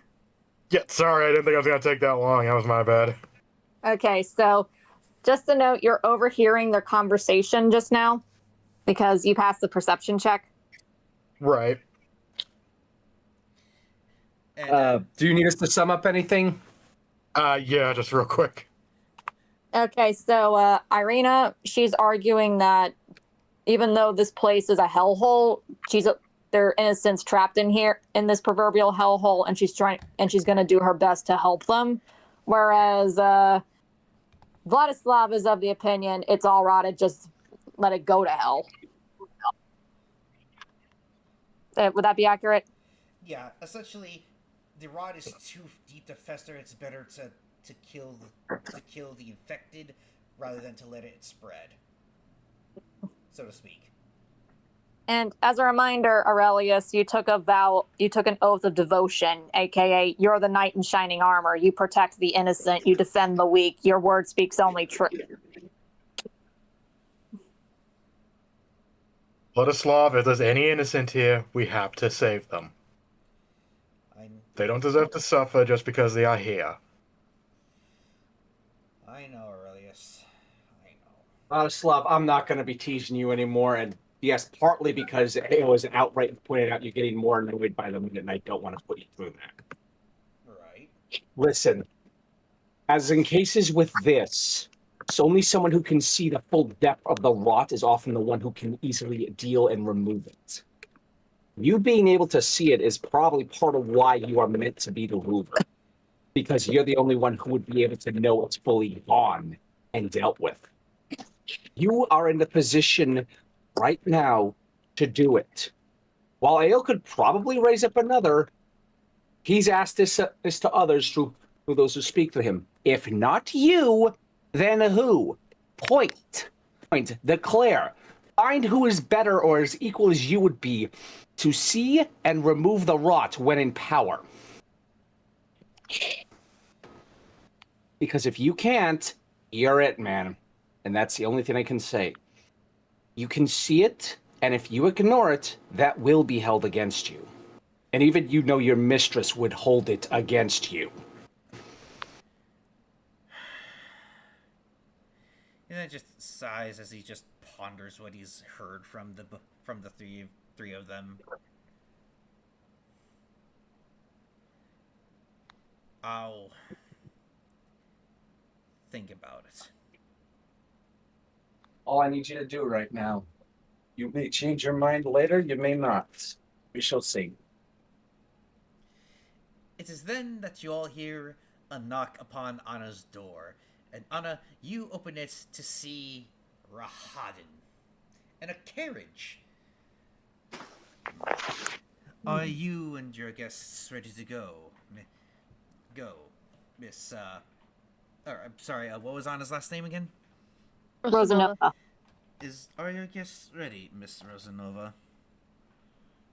Then Anna glances back like, you all ready to go? Ready as we'll ever be. And then, as far as I'm concerned. Alcencia realizes that she's been neglecting Soretta. I'll work on your makeup. Let me get your makeup fixed up a little bit. Thank you. It'll be dreadful to show up looking like this at a gala. Indeed. Give us one. And Stolda turns to him and says, "Give us one quick second, please. Needs to have the ladies touch up the makeup room. Like there was an incident earlier." Rahadin nods in understanding. Alcencia quickly dusts on some additional eyeshadow and fixes up her blush and adds some extra lipstick. There we go. Much better now. Nice. Thank you. No problem. And Happy to be of service. And as all of you walk out to see the carriage, Rahadin opens the door for you all to climb into it. And as you all take your seats, he closes the carriage door, and then you hear a "Yah!" and horses begin to trot. And as you all look out the windows, you see that there is nothing but mist. It's as if you are trapped. It's as if the mist itself is moving you along speedily. Soldar's other remarks. This kind of travel, I have heard of it and only seen it one other time. Oh boy, I am narrowing the list of fools that could be Strahd. It's patron, and it is not any on the I can deal with them easily list. You were never promised easy. No, we were promised it was doable. We were never promised easy. We're gonna have to make certain we have a lot of healing medicines and potions handy, because otherwise this is going to get rough. And it is with that slowly but surely the smoke just comes out, and into view is a castle. That's being Castle Ravenloft itself. I think this should be a good picture of it. And enter. And the carriage eventually approaches the drawbridge at the very, very front. Looks like someone's compensating for something, Vladislav says. Irina chuckles at his dark humor. Yeah, kids these days. Aren't you still a kid, though, Anna? Technically speaking, you're about the same age as us. Actually, technically no, but that's a topic for another time. And then, of course, Irina quickly whispers in Vladislav's ear. She's actually her late 30s. Wait, she's in her late 30s? She still looks like that? Yep. Basically, she's like, little word of advice. Never ask a woman her age. But then other comments like, unless it's me, I don't care. You're a rare breed among women, then. How many times I've heard that I've failed to count. And then, of course, Alcensia's like, you remind me of a friend of mine named Callista. She was very much a tomboy. Reminds me of you awful a lot. Well, when you hang around your father most of the time, tend to pick up a thing or two. And then, of course, Anarian just smiles tightly because he misses Callista. Not in the I want to bang her kind of way, but in the he liked her platonically. A sister. Yes, because she was actually one of the first friends that he had that wasn't a part of his scheme, if you get my drift. And it is then that as the carriage finally pulls to a stop, a nice young-looking woman who appears to be a vampire spawn as well, comes up to the carriage, and as Rahadan opens the door, and in front of you all is this woman. Now that's not her actual. Now this is just more so a placeholder because the book didn't have a canon look for her.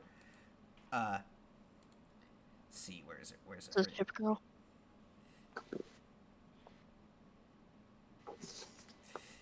This lady has a very soft yet very poignant look. Look, as she says, "Welcome to Castle Ravenloft." What was the maid's name again? Give me a second. Let's see, DMs. Let me take a look.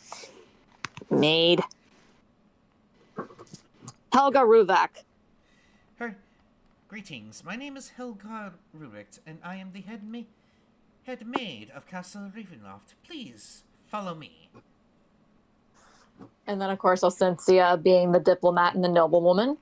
I thank you for your escort, and as will my compatriots. And as the doors enter, you see maids and butlers politely give a slight bow to you, and you all notice a very peculiar woman at the very end. She looks like she's really new to the maid force, and it is a woman with some glasses, but she looks like she's just very nervous as you all notice. It's the very woman that you are all asked to find out where she was, because the description matches her, but she's clearly older than what she was said to be. And then, of course, Alcencia quickly whispers to Anarian, last I checked, that does not look like a child. That is unfortunately correct, my dear. Why is she an 18-year-old child? Well, forgive me, an 18-year-old. If I had to guess, guys, either there's shenanigans at play with magic, or her mother, for lack of a better term, has no clue how long she's actually been gone. Or possibly a bit of both. Well, she did say that she was around earlier that day. One might assume that she, I don't know.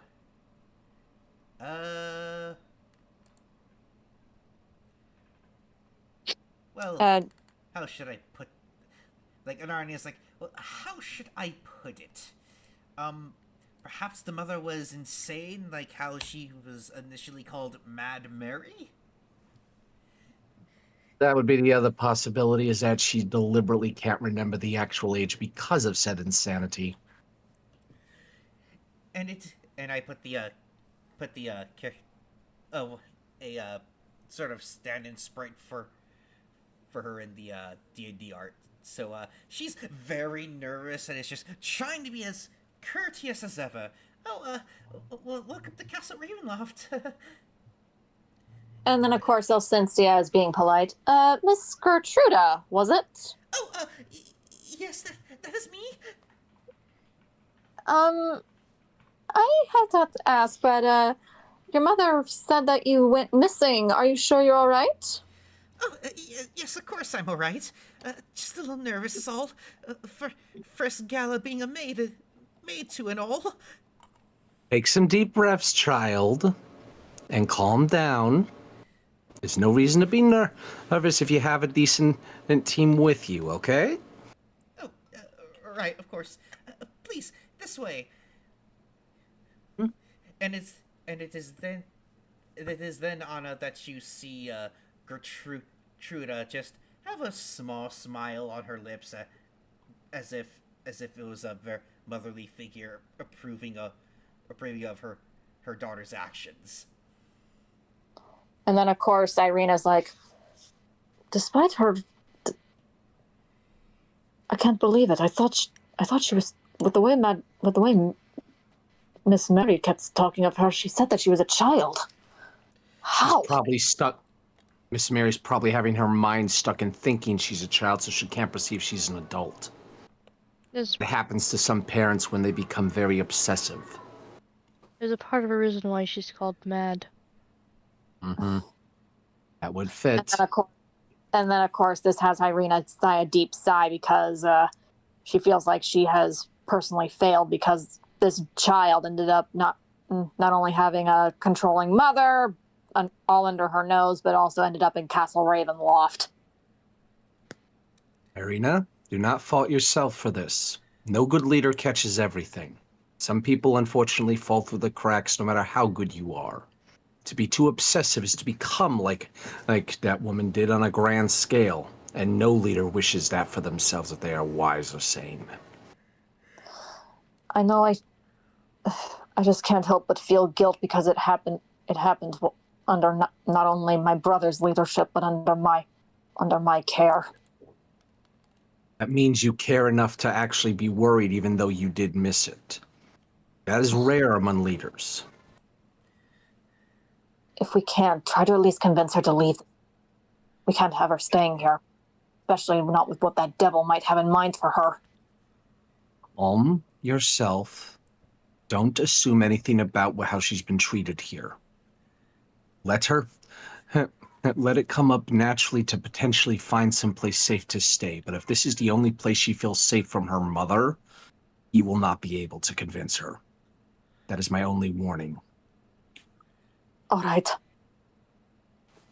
It is then that she finally leads you to the dining room, or rather to a gala room, from the great entryway. Please, go ahead and talk to other guests and whatnot.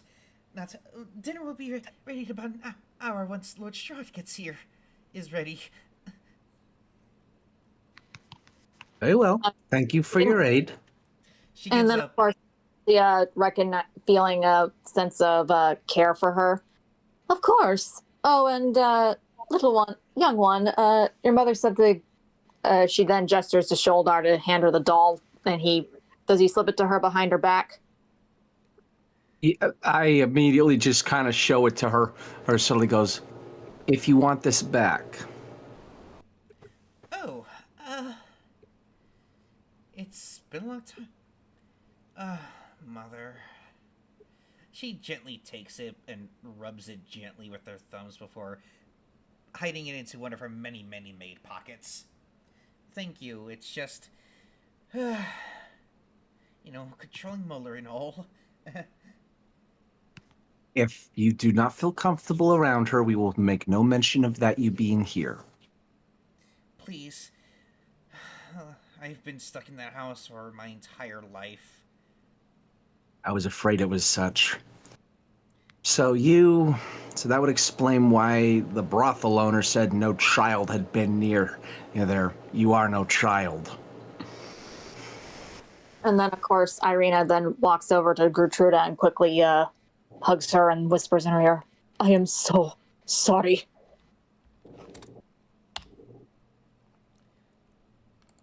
What do you have to be sorry for, miss?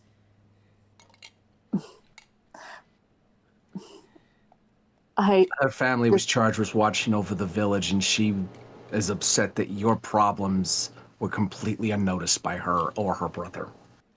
It's quite quite alright. I mean, look where I am now. I'm being trained to be part of part of the maid staff here, and they're honestly really nice. Is that? Is Lord Strahd? She feels like she's trying not to make it sound like an insult, but she's. Are you treated well here by the Strahd? Why, yes, of course. In fact, he's the one who found me and took me in when I told when he saw that I was wandering around the village. He did? Yeah. Soldar being a little surprising, his eyes widen up at saying that. And then, of course, Elsia looks at Anarian and looks at Soretta in shock. So that's why we were told. Very well. We will make certain your mother does not hear from us about this, or anyone else. We will make certain it is not mentioned. You enjoy your time here.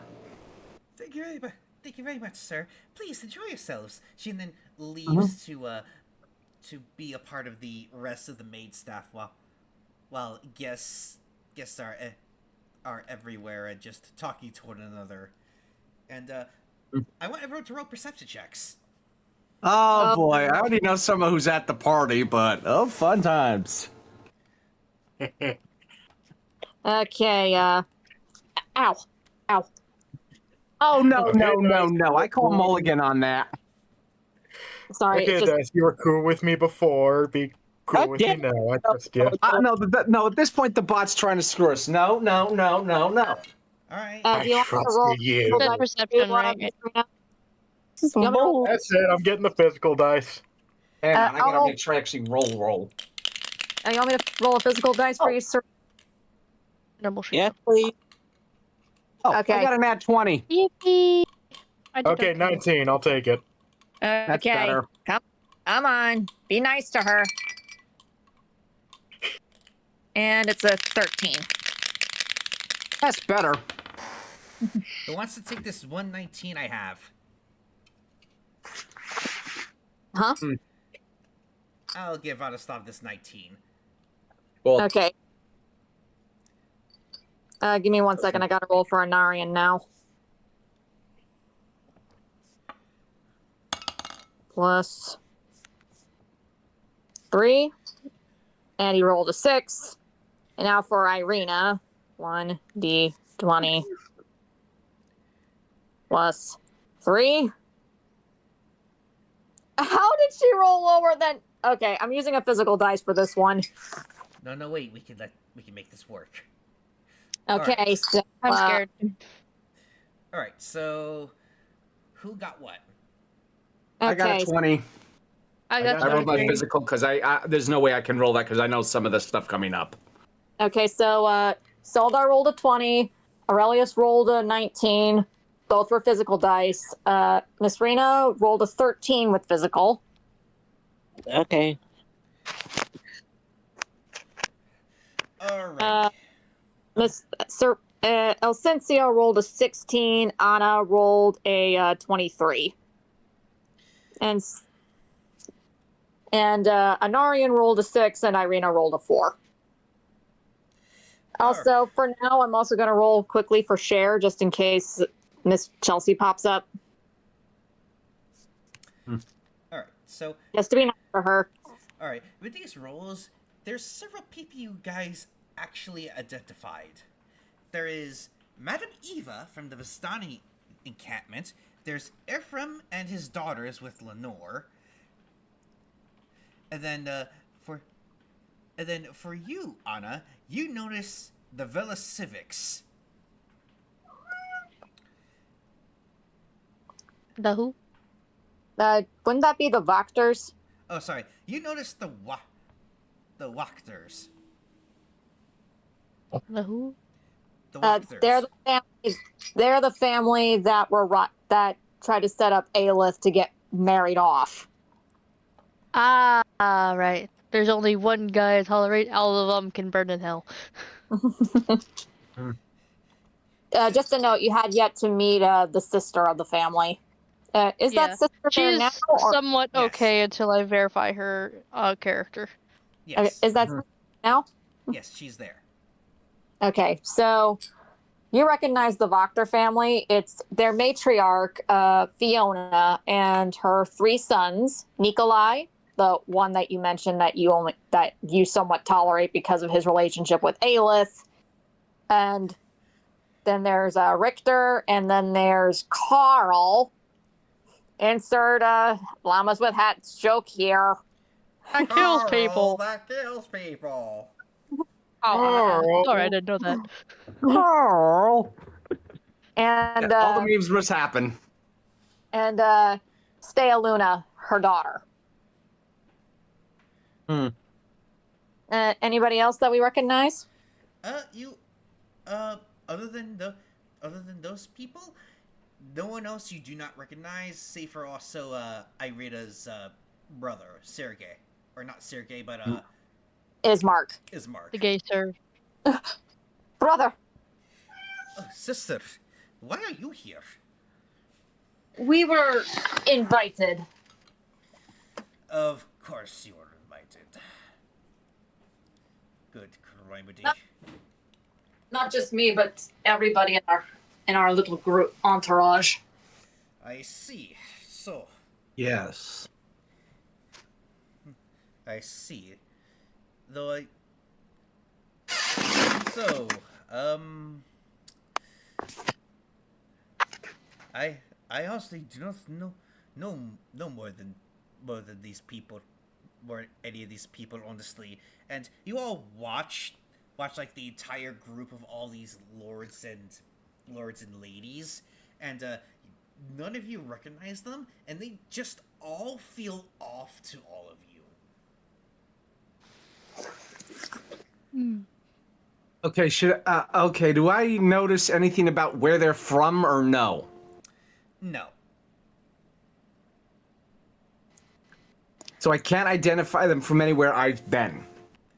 Right. In the realm where everyone else is from. Yes. Right. In that case, I know what Solda's gonna say. Oh, by all that is holy, it's not just our realm that Strahd has been reaching into. He's reaching into many others.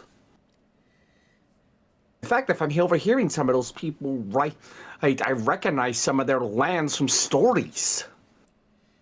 That would be correct. You hear a woman pipe up as she's wearing a mask with one of those little fancy fans. Some of us are from many realms. Where do you hail from, then?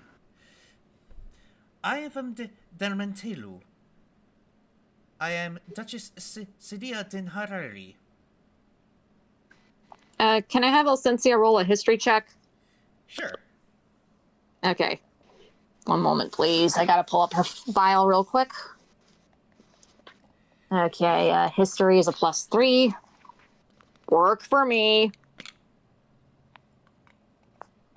Is blip. 8. Okay, I'm using a physical dice. Well, I haven't said this in a long time. Clankers! Oh, with the hard R too. They deserve it. And it fell and it landed on a 14. Okay. That's better. Like I said, it jumped full and onto my lap. Alright, let me just turn to that page. Don't let's darken. Darkin Donuts. That's a car. Best of I got the book. I got the book on hand if you need me to. Give me a sec. I know I marked Page, it somewhere. Page 98. Or actually, page 96.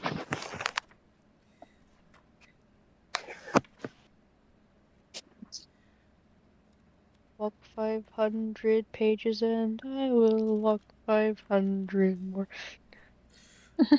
Alright, so Elsensia, you have an inkling suspicion you know who this woman is. You heard of a tale about a woman who was a peasant girl who thought who thought that she was royalty because her father had said so, only because of a old wives. Give me a sec. My parents are calling. It's okay. Yeah, they already just called me about what we needed to get from the store. I told them we're mid-session, but Fuck me. I can regale a quick summary if that's okay. oh, please do. Okay, so basically, Sadira de Onere grew up a peasant girl and was told in her childhood that she was royalty. Only this belief that her father had taught her had negative consequences because she was frequently bullied by her stepmother and her stepsisters for this belief. Give me a sec. I'll look over. And then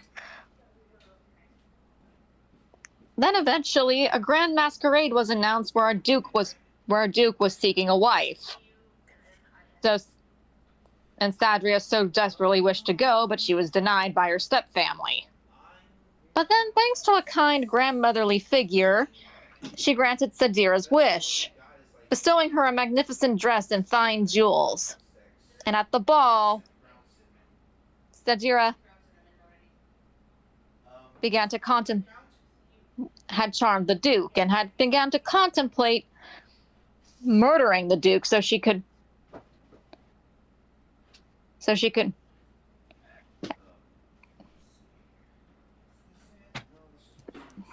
had basically thanks to this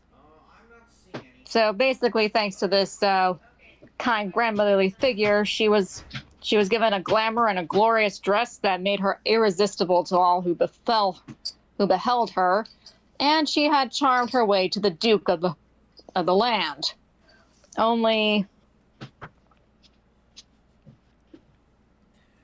Only when the clock struck midnight,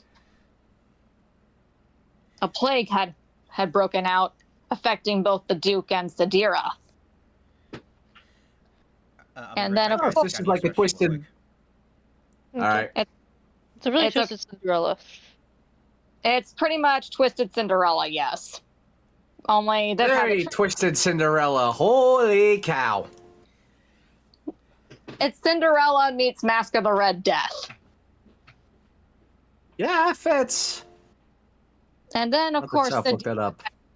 And then, of course, Sadira had uncovered that this Duke was also not of noble birth, and in fact, was her brother. Her daddy lied. Oh, dang. And then, of course, in rage, Sadira took a dagger and plunged it into her brother's heart. And in that moment, the entire land fell into the mists, and Sadira awoke on foggy grounds of her new estate at Port-a-Lucine, a true duchess as she had always imagined, but also now an undead wraith.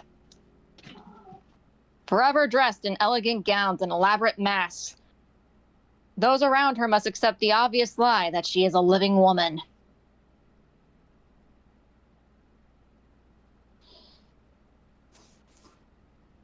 I just picture the guitar meme like, "Da-da-da, you're a bitch." And if any who dare state the truth, they become afflicted with the Red Death. And her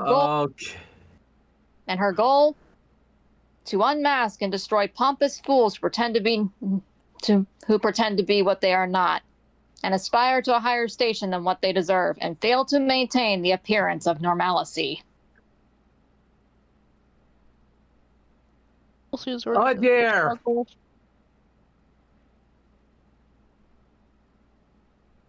Yeah, this woman don't play. Yes, Can't be when normal. Anime Guy gets back, I'm gonna have to ask if it's possible that Soldar knows this tale because, oh my. Hey, Miss Rena, what did you think of this particular twisted tale?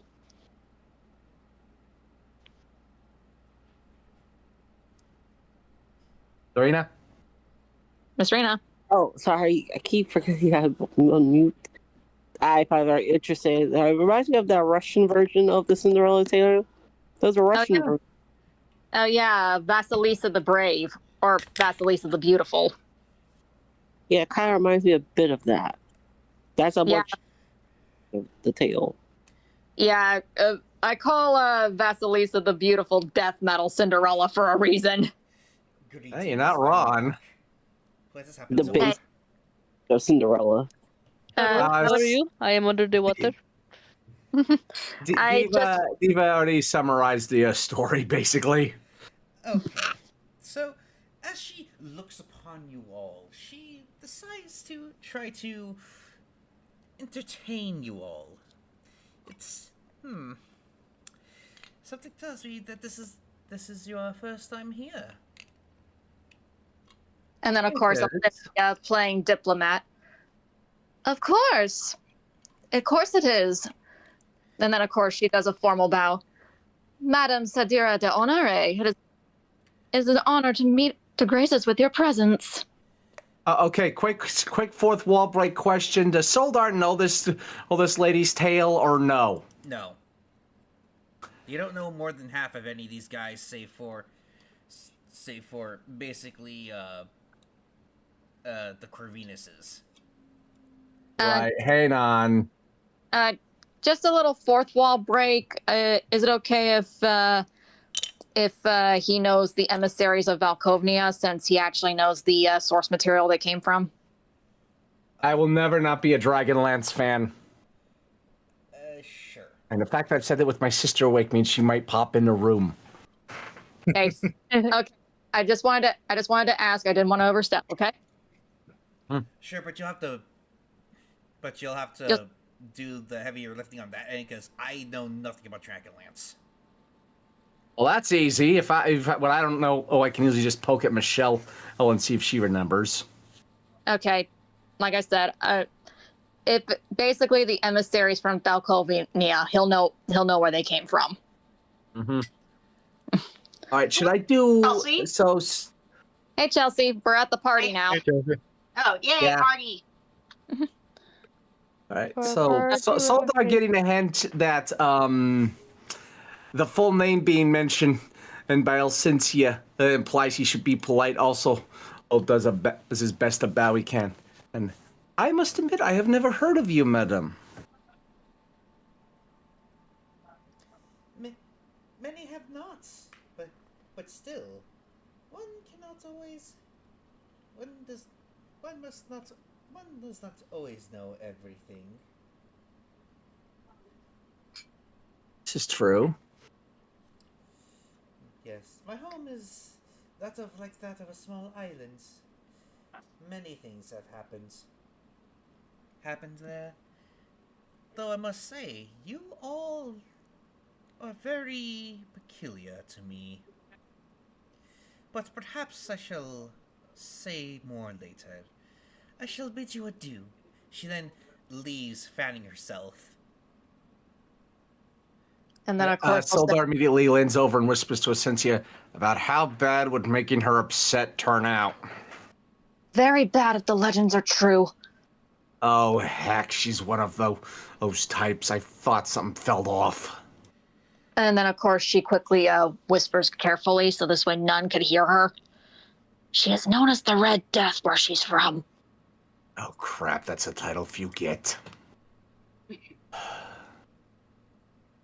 And then, boy. Watch what you say around her, and watch what you say around her. Watch what you say around her, and try to stay on her good side. Right. Just ignore her. I mean, if... she's demanding your attention, you don't ignore her, but if she's ignoring you, then you ignore her. She's one of those people where if you ignore her and she doesn't want you to, she'll be very upset and smite happy. That's assuming you at least live through her anger. Mm-hmm. Sure. Okay, so what next? What do you all like to do? Would you like to entertain any of the other guests? Would you like to say hi to the Corvinuses? Soldar will go say hi to the Corvinuses for a bit and then wander to the other guests. Miss Rena, do you want to talk to the Corvinus family?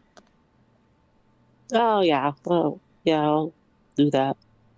Yeah, I'm pretty sure Drusilla would be happy to see you. Anna's keeping an eye on what was the name of them? The Wachters. Voctor.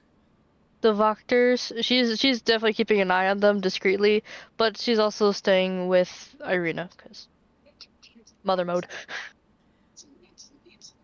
And then, of course, Irina notices this, and she whispers quickly, I'm guessing individuals from your past. Yes. Recommend keeping away from them. Don't worry, my brother. She then looks at her brother and looks at Anna. Don't worry, my brother will protect you. My brother and I will protect you. Well, that you can have your Anna have like a light chuckling. I'm more concerned about you.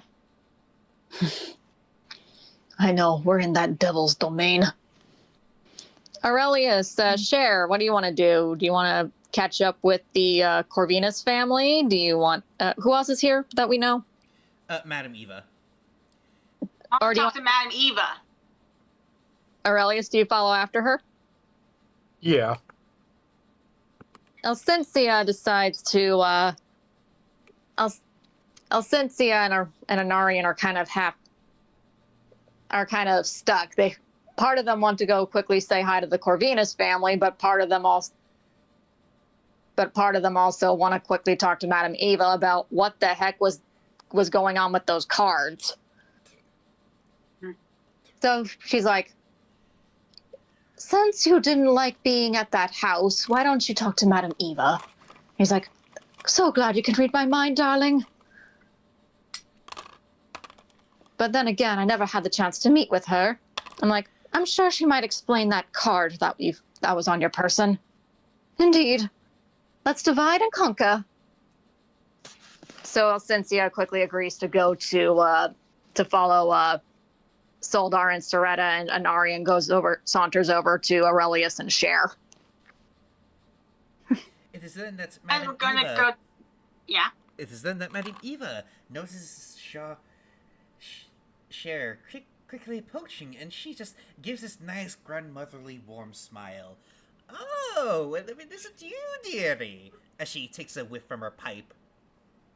Ah, Longbottom, the best we the Shire could ever produce.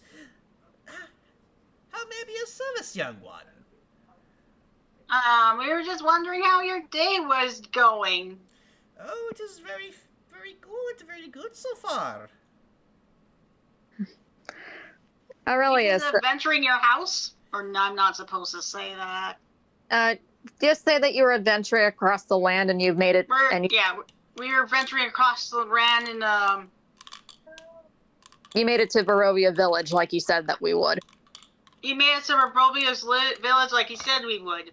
Ah, but I also take it you encountered made some new friends along the way. As she points to the Corvinuses with her pipe. Such sweet dearies. If only the mother was any better. Reyes, what do you want to say to that? Hey, it's been Well, I was giving a suggestion that since their mother was practically Lady Dimitrescu from Resident Evil Village. Sorry. Yeah. No, you're good. I'm trying to think of a response here.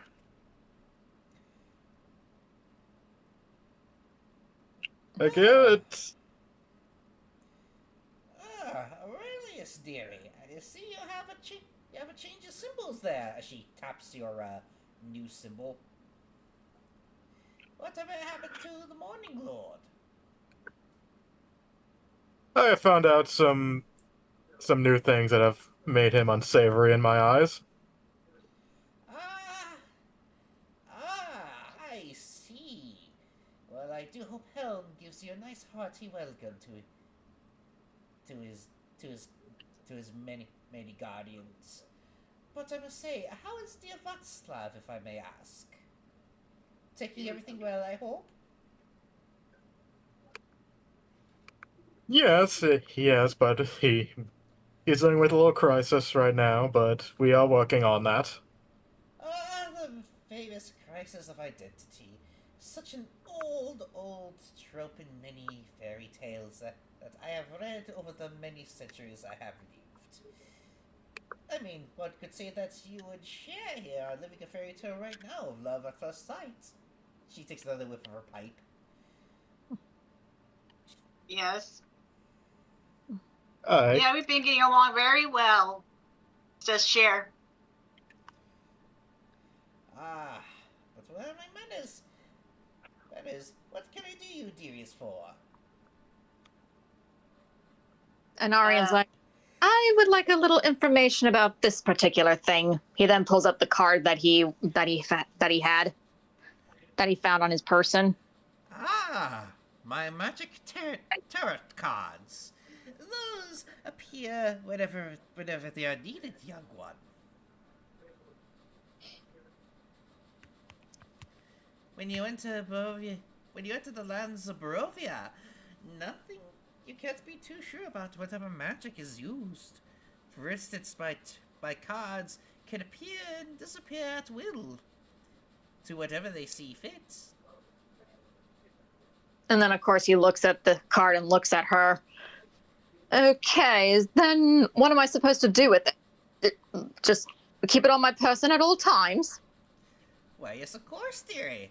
Think of it as like an early warning system, or some way to detect a valuable treasure, one might say. What was this about find the mother, she who gave birth to evil?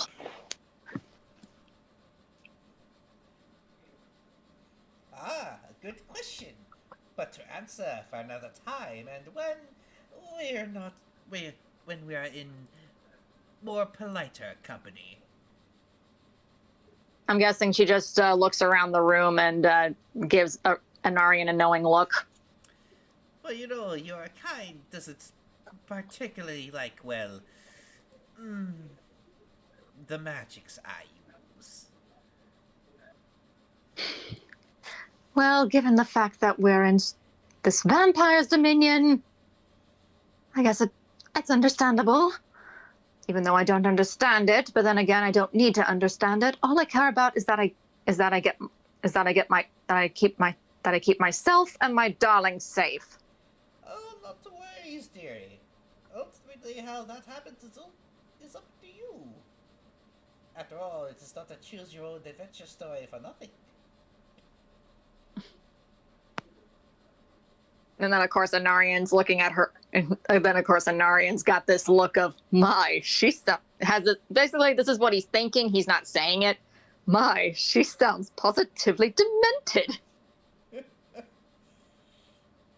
So Soldar immediately, he's sensing in fourth wall breaking has been happening. He has a slight twitch hit his eyebrow. Don't knock it till you try it, dearie.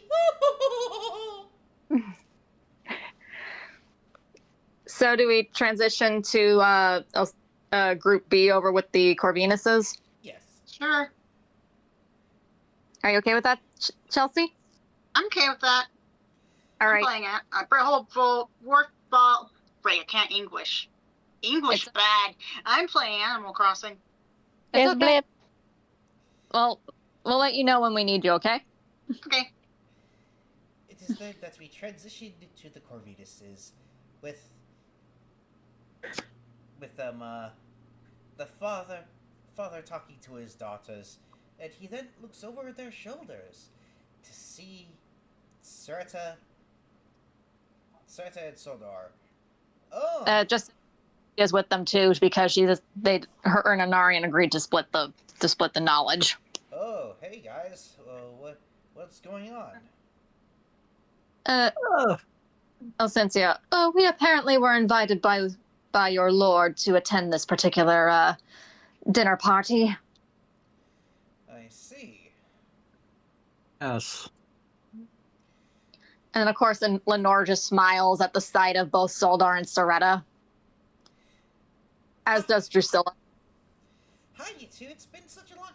It's been what, a couple of days? More like Essentia, more like a 10-day, but definitely welcome. A welcome sight, to be sure. Yeah, it feels like it's been much longer for some odd reason. And again, there's a lot that's been happening.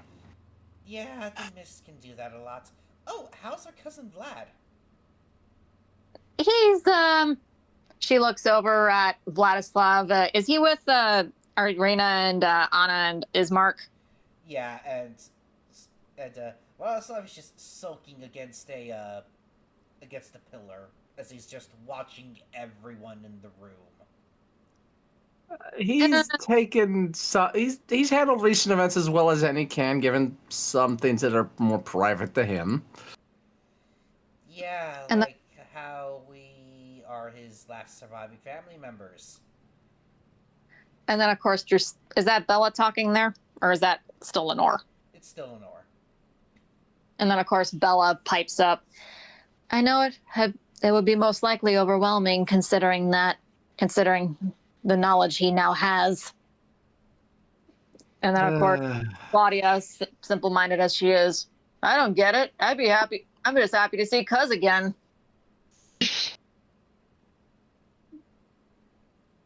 Soldar and Chuckles, do not ever change. Means you are often a breath of fresh air being like that. Huh. Thanks, Sorcerer. She then shakes your hand, but unfortunately, she doesn't know her strength. I want you to roll a Constitution. I want you to roll a Constitution saving throw for your hand. Oh no, I'm gonna be casting healing on it.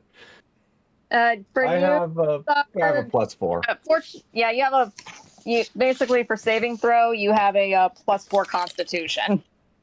And I'm gonna roll a 19. dice. He got a 19. Yeah, she failed her strength check with a 2. So yeah, she shakes your hand hard, but your fingers stay intact. You're just feeling a redness. You should see a redness and the pulsating of your hand, as if it was a cartoon. Sold's immediate response. That's a very strong handshake. You might need to practice with eggs or something softer just to make sure you don't hurt people accidentally. Sorry, Sorcerer. Did not intend hurt. It's okay. It's okay. Just practice for next time. And then, of course, Soretta and Alcencia, they feel arms going around their shoulders, and then they're both greeted with a dual hug by Drusilla. I have missed you guys so much! Soretta is a bit awkward because she's not used to this level of physical affection. You have no idea.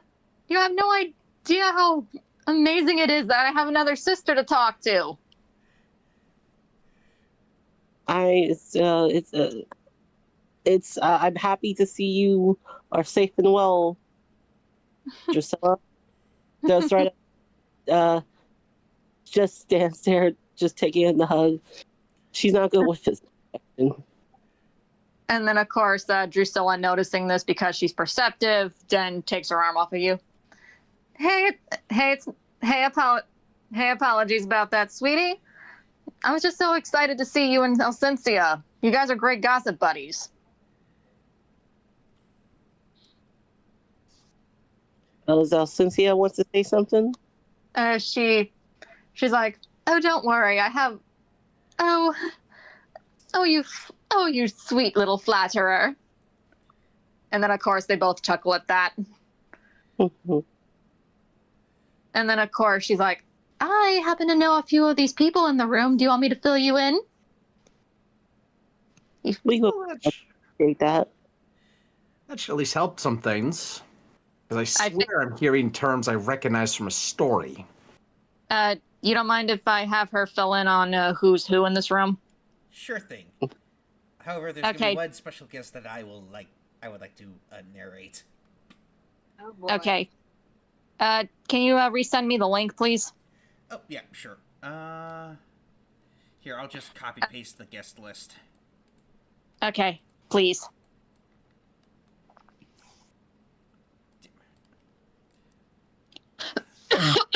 Sorry. It's all right. Excuse you. Mm-hmm.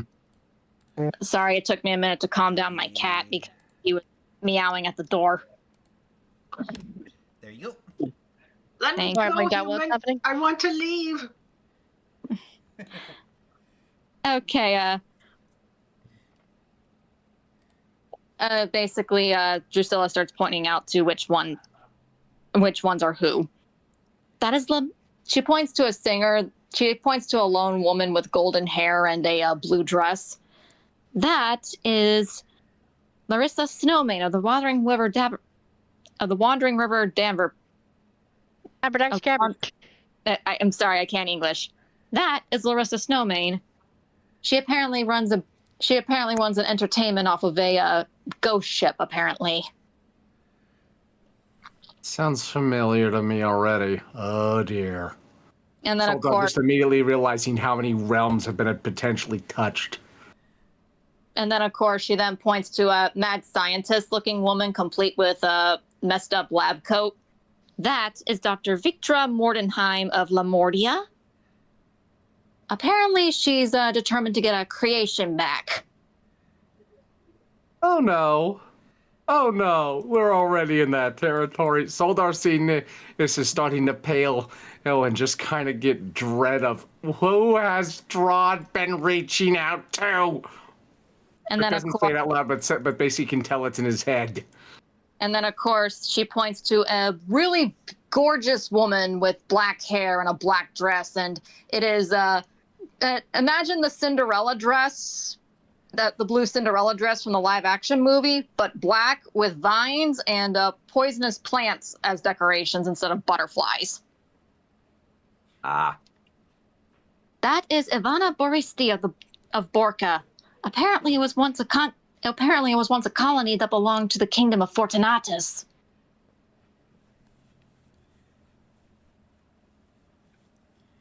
Oh my. I have a feeling there's more shenanigans in her backstory than I would like. Oh, I'm sure you're already well acquainted with Lady Dementliu.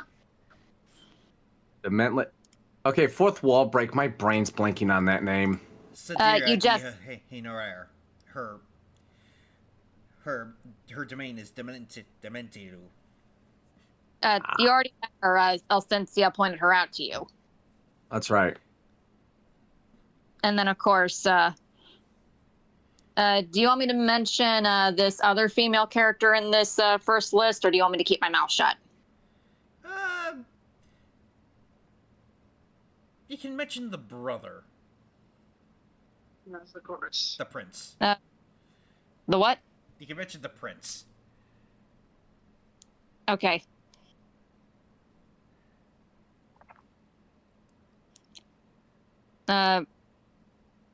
Prince Draculus Rex. Oh, right.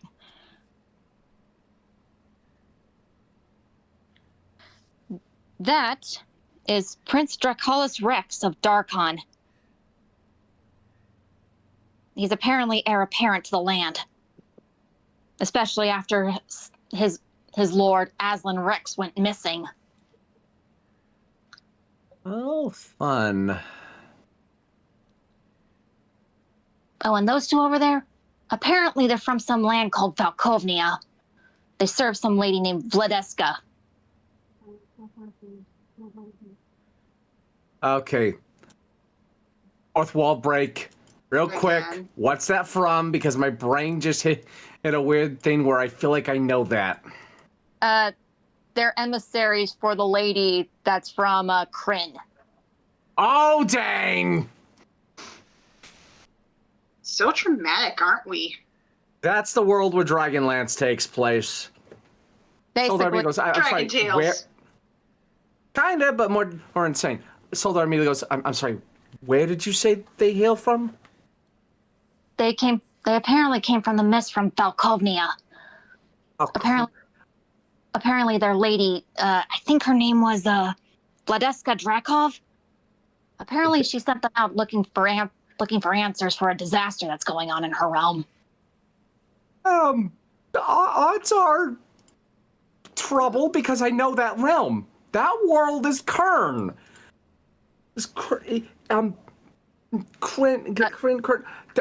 Don't.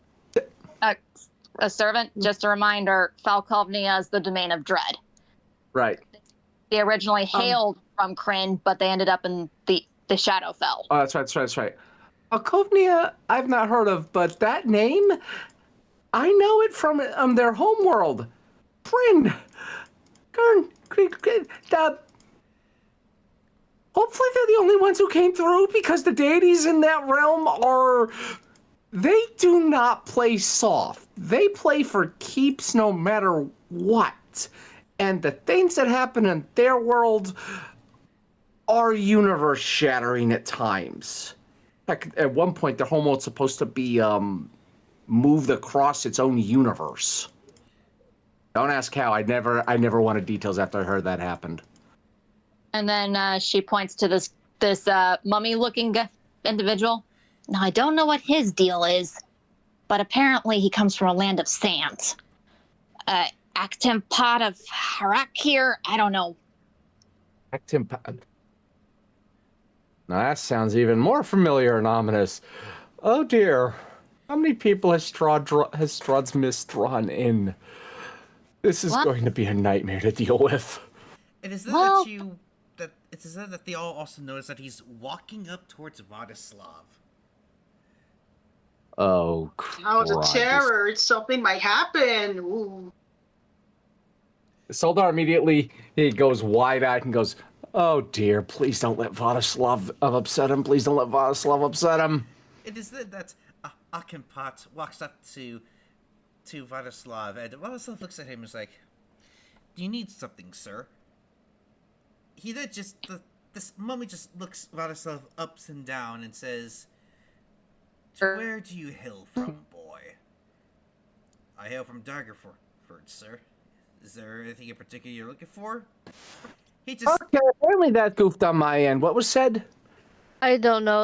Everything roboted for a second. Also, what's All right, how long have we been going? Maybe it's a sign or something. Okay, so Akimpat said, where do you hail from, boy? And he says, from Daggerford. He then tilts his head to the side as he scans him up and down as though he's a robot. And he says, You have a soul that is bright, young one. But it is not what I seek. He then just leaves him be. And Radislav's just like, the fuck is his deal? And then, of course, Irina's like, I have no idea, and I do not think I wish to know. Okay, are we near them right now because of that, or are we still with, Are we still with the Corvinuses? You're still with the Corvinuses. Also, the side note, while this is going on, too, and after the guy walks away, Anna kind of, like, nudges, Vladislav a little, she kind of gestures, discreetly towards the Corvinuses, and she's like, do you know those guys? Oh, there apparently are family from my father's side, apparently. They're the Corvinuses. And Anna, just to note, your eyes widen at the fact that you just realized, wait, I'm related to them? I see why you came here so disturbed. Yeah. Because you've heard tales of people coming into Corvinus Manor and never coming out. I gotta go use the restroom, guys. I'll be right back. All right. Okay. I was also like, I wonder, you all seem so used to the happenings at my manor. More like theirs was insane taste of what was considered a lowballing haunting for your place, Anna. Let's just say the geometry tended tended to always legendarily shift in that manner, and whatever my great many aunts did to that place before it was... The Thirst Dominion was weird when we went there. We were chased there by death dogs. I nearly died to a werewolf curse. And then hearing the werewolf was like, she kind of like winces, like, don't want to be of those cursed things. Oh, it was not fun at all. Soldar had to enter my mindscape in order to help me get rid of the being that was trying to take over my body. Apparently, when it got bit by one of those damn death dogs, it tried to transfer some sort of being into my body to use as a vessel. Solar schooled him in the one-on-one combat. Apparently. Seems like you're definitely a lucky one then. My And then of course they didn't make it. If Irina was holding something at that moment, she would have dropped it. But fortunately she didn't, but she's just staring at him with her mouth wide open and her eyes as big as saucers. Irina, mind your facial expressions. Sorry. Does Ismark look the same way? I'm sorry, what? Does Ismark in that moment, because he's hearing this conversation, look in the same manner? Yeah. He's just, like, also shocked and surprised as he just moves his hand up to, close his mouth. I'm sorry. So, you're somehow related to the Corvinuses, right? Apparently from many times... They're apparently my many times great cousins, apparently. Big families tend to have interesting, branches after a while. Yeah. And then, of course, Irina then pieces it together in her head. You're descended from So you're not only descended from Lazara, you're descended from Heisenberg's line? Apparently so. I only ever met Heisenberg once, but because he was the first Sentinel to try to protect my mind, and he, got shattered. She then closes her hand in a quick prayer for his soul. He's alright. He's still in my amulet of protection. He's just dormant right now. So, which also means you're descended from Amelia. I mean, apparently from what the others said, apparently his wife was her sister.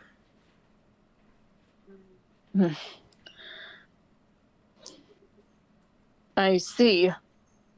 So you not only survived her house of horrors, but also put her down.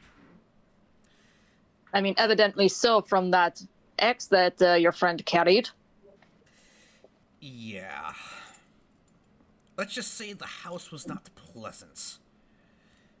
And from what I've heard from the others, the house apparently took pieces from other realms too, because they had some interesting guests to entertain that they couldn't interact with for some reason. Interesting.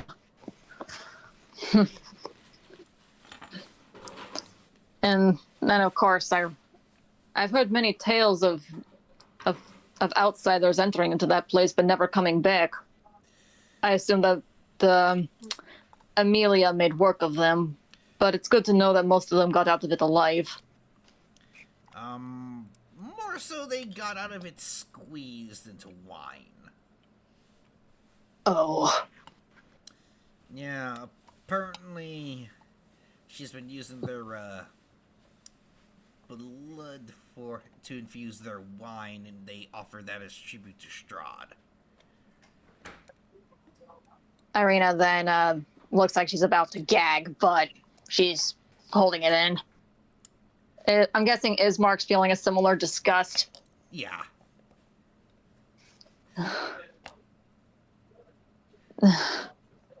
I wonder. Now I'm curious. If they're there to represent the Durst Dominion, why hasn't where in the hells is Velikovich? I thought he would have been here. She's asking us to Baron Velikovich. Yeah. That was Valaki. Vladislav asking who the hell is Velikovich. He's the burgomaster of Valaki. I hear that. It is that Ismark speaks up. As far as I know, he never comes to these parties, as he only sends envoys. With fourth wall break, do I know this guy? Aelith did, and they're the guys that rallied the mob to hunt her down. Oh, well then Anna would know then. And she would then kind of scowl at the name. You get there, Anna? Tons of guns. See them myself, I will end them. Anna? They're the reason why me and Aelith had to leave. Was it in Valaki? We had to leave Valaki. I see. Cheer those traitors. Anna, I remember you telling me that there was a place in Valaki where I could be safe. But with this knowledge, I'm a little worried now. I know places where you could be safe. I know certain people that can be trusted. But I also know who is the enemy, so I can guarantee your safety. I see. Is servant back yet? I've been back for a bit. Apologies, I forgot to mention that. No worries. All right. We now switch back to the surprised look of Soldar, who just saw this skeleton dude walk at the Vladislav, ask a few questions. Vladislav answers, and the dude just leaves him be. Yeah, Skeletor! I don't know what that mummy skeleton wanted with Vladislav, but if he comes over here, I am going to be very, very hesitant to not. I'm going to be very hard pressed to not try and move against the man or whatever that thing was, because that being gives me a lot of creeps just looking at him. And then of course, Drusilla's like, okay, well that happened. Yes, it did. At least Vladislav's okay. Oh dear. And then of course she's like, as for everybody else, that lady over there is, and she points to this woman with an elaborate Chinese-inspired hairstyle and elaborate over-the-top robes. That is Lady Xiang Chang of Ikaf. Apparently working for her are some creatures called hopping zombies.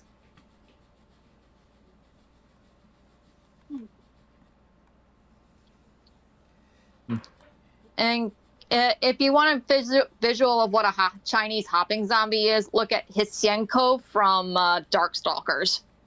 Wait, it's the thing with they have the talisman on their head. Yes. Yep. On their face. Oh man. Yep.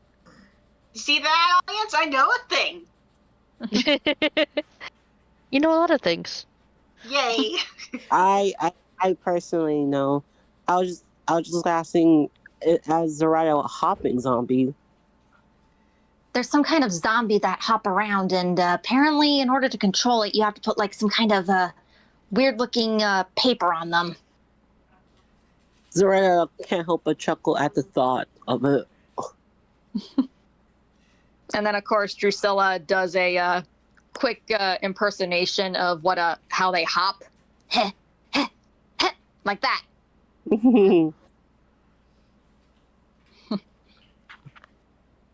And then, of course, she then points to another. And then she points to a woman that looks rather Indian in appearance and has like a full suit of armor. That is Maharani Ramya Vasada of Kalakari. Apparently, she's one of 3 rulers apparently she's one of 3 contenders to a throne.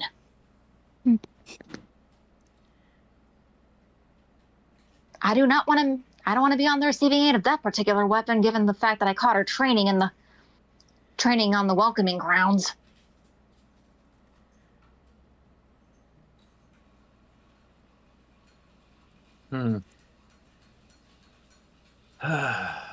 Anyone else? Should I have Drusilla notice?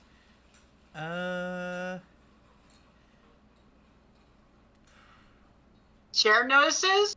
If no one else wants to notice? I'd say the Barovian lords as well. Okay. I specifically skipped one. I specifically skipped 2 characters, and I take it you already know which 2. Yeah. Okay. I'm sure you're well aware of Madame Ava of the Vistani people. I happened to have caught her caravan outside our home once, and I had a fortune told by the madam. It is then also Drusilla also snaps her fingers in recognition that it was actually a woman from her tribe that actually married into the that was actually Vladislav's mother. Oh, now that I remember, it was Madame Ava's tribe. One of them. It was actually one of Madame Ava's. It was a lady of Madame Ava's tribe that actually married Eon, my cousin Eon. Theodora, I think her name was. What?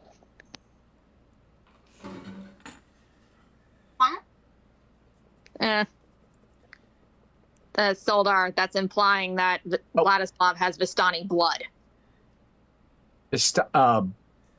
Okay, sorry, my brain blanked for a hot minute. My apologies. Run me through it again, as I'm trying to process it. Okay, so Drusilla remembers. Oh yeah, that's right. Madame Ava also told me that it was Theodora, cousin Eon's wife, was actually from her tribe. Wait. Doesn't that mean Vladislav also has connection to that bloodline? Yeah, he's got some. Apparently, he's got some Vistani blood in him. Oh dear. It is in Solar that you start connecting the dots as to how he was able to even escape the mists as a child down a river. That explains so much of how he got out of here. Note to self: probably thank Madame Ava. When I get and then, of course, Bella nods in agreement. Of course, this is going over Lenore's head, but she doesn't mind. She's just enjoying the conversation. Mm-hmm. Get what I'm saying? Mm-hmm. Yeah. Now I'm sure you're well aware of Ismark, beautiful, and his lovely sister. And then, of course, she whispers to Soldar, not knowing that he already knows. Apparently, Lord Strahd has taken a liking to her. I actually already learned that, but thank you. Apparently, she has the right shade of red for her hair. Ah. Soldar, upon learning what he did earlier, goes, great, he still pines for the same redhead despite the reincarnation shenanigans. And then, of course, she then points out. And over there is the Villasevics. They're apparently a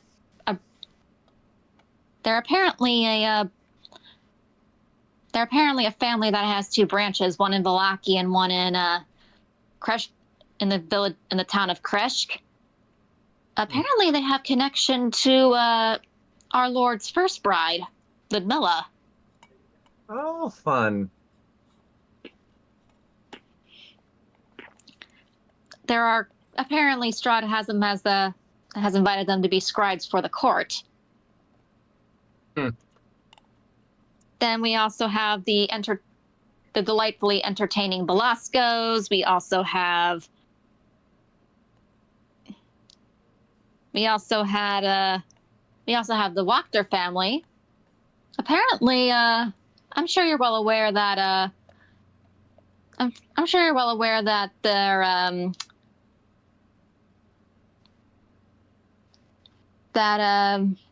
descended from Strahd's second bride, Anastasia. Apparently, they keep they're on good terms with their dear auntie. She's basically practically spitting this because she hates Anastasia for good reason. I'd watch yourself around them if I were you. Noted. And then, of course, there's the Velascos. They're the reason why the ever so dashing and dramatic and so utterly enthralling Escher is with us now. And Soldar, anime guy, I want you to have. Is it okay if I have Soldar roll a charisma check? Yes. Oh And no. Miss Rena, I want you to roll a charisma check too. Okay. Basically, you're both rolling for deception. It's a regular 1d20. For you, deception is a +7. 1d20 +7. And Soldar, for deception, Oh, it's a +3. deception is... Damn, I was off by one. I thought it was rolling a plus a charisma, not a deception. Well, this is So I still rolled a nat 20, so that's just 23 then. let me take a look real quick at your rolls. So yeah, you both feel intense rage, but you realize that you can't take it out on Drusilla at this moment. So you decide that you're both going to lie to her to try to make sure that she doesn't know how much you hate this guy. Mm-hmm. Considering that Drusilla has a crush on him.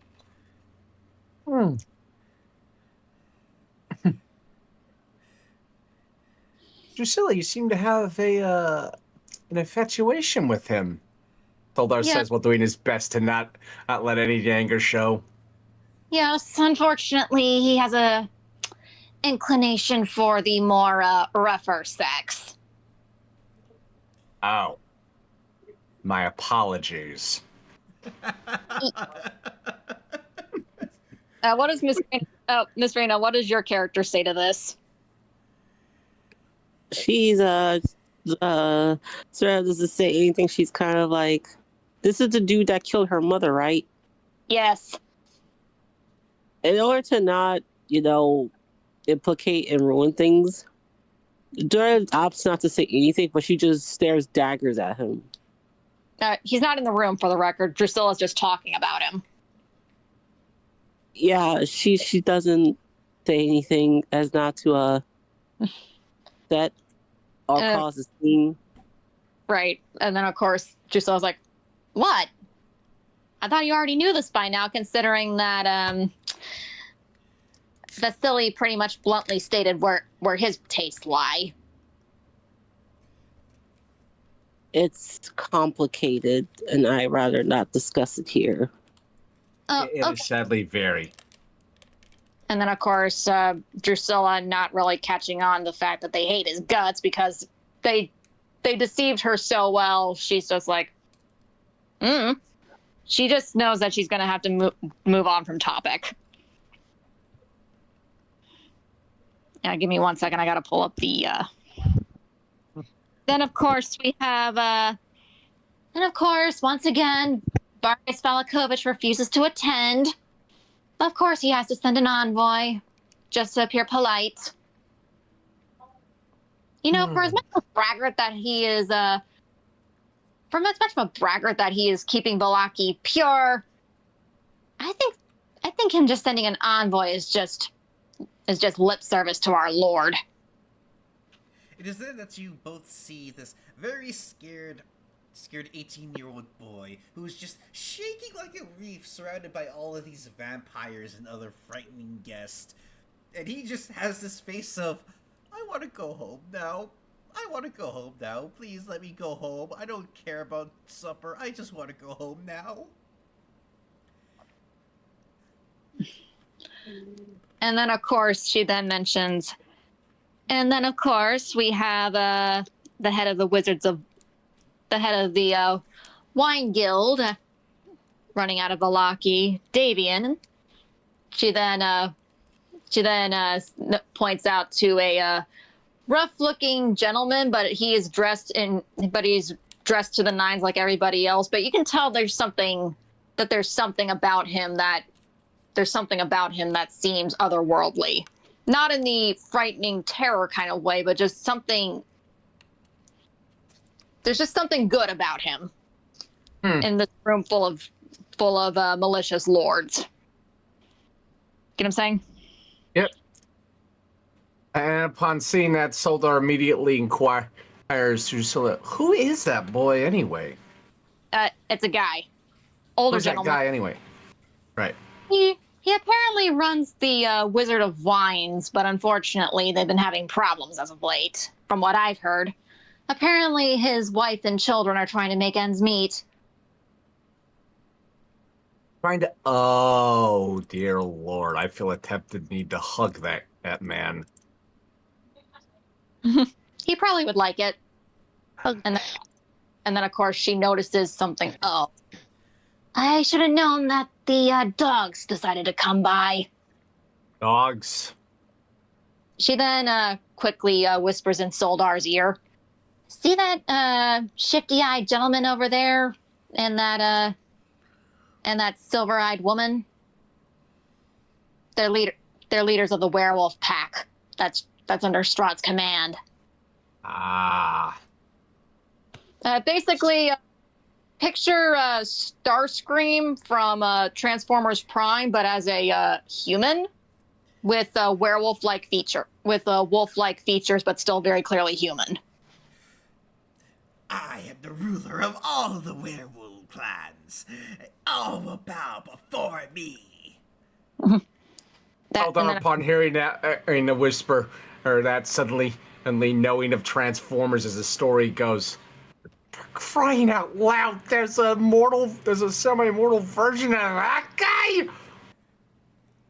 I'm gonna guess this is just a bit of meta humor that's out of character, if that's okay. Yeah. Yeah. And the woman standing next to him, picture Gina Torres, the actress, dark skin, thick textured hair, but with a more arachnid-like look to her, but still very brutal and very cunning. I'm trying to think of who Gina Torres is. My brain's blanking for some reason. What was she in? She was in Firefly. Oh. Solar upon seeing that goes, oh, in all the verses I have to encounter people like this. I am going to be very, I'm going to have to do something about my own frustrations later, because this is starting to mess with my head. In case you're curious, that is, hold on one second, I gotta read the thing.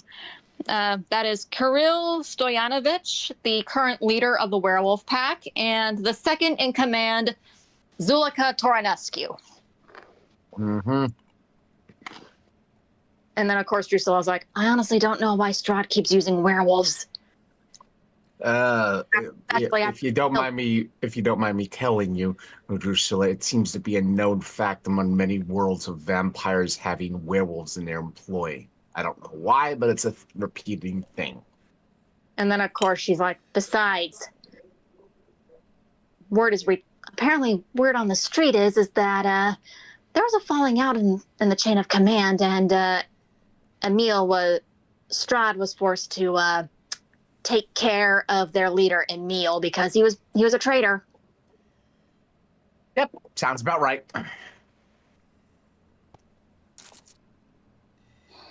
Besides, I never really liked him anyway whenever he paid a visit to House Corvinus. Okay, just Soldar, I'm aware of Soldar. This guy isn't the one that's like Starscream. It's this guy who was taken out is the leader he's replacing. Basically, the guy that's like Starscream is replacing the guy that Strahd, quote unquote, took out. Yeah, at that point, Soldar's immediate thoughts. So the Megatron of the werewolves was too obvious, and the Starscream's the subtle one? Oh dear, this is gonna be insanity. Are you okay with that, anime guy? I'm gonna have Ephraim be like, who's this Megatron and Starscream you speak of? They sound like cartoon characters. I'm whispering. I'm not saying this out loud. Right, that's his first. I'm saying this in my head. This is all like inner commentary Soldar is doing just because he's freaking out and trying not to make a scene. You okay there, Soldar? You look like you're about to crack.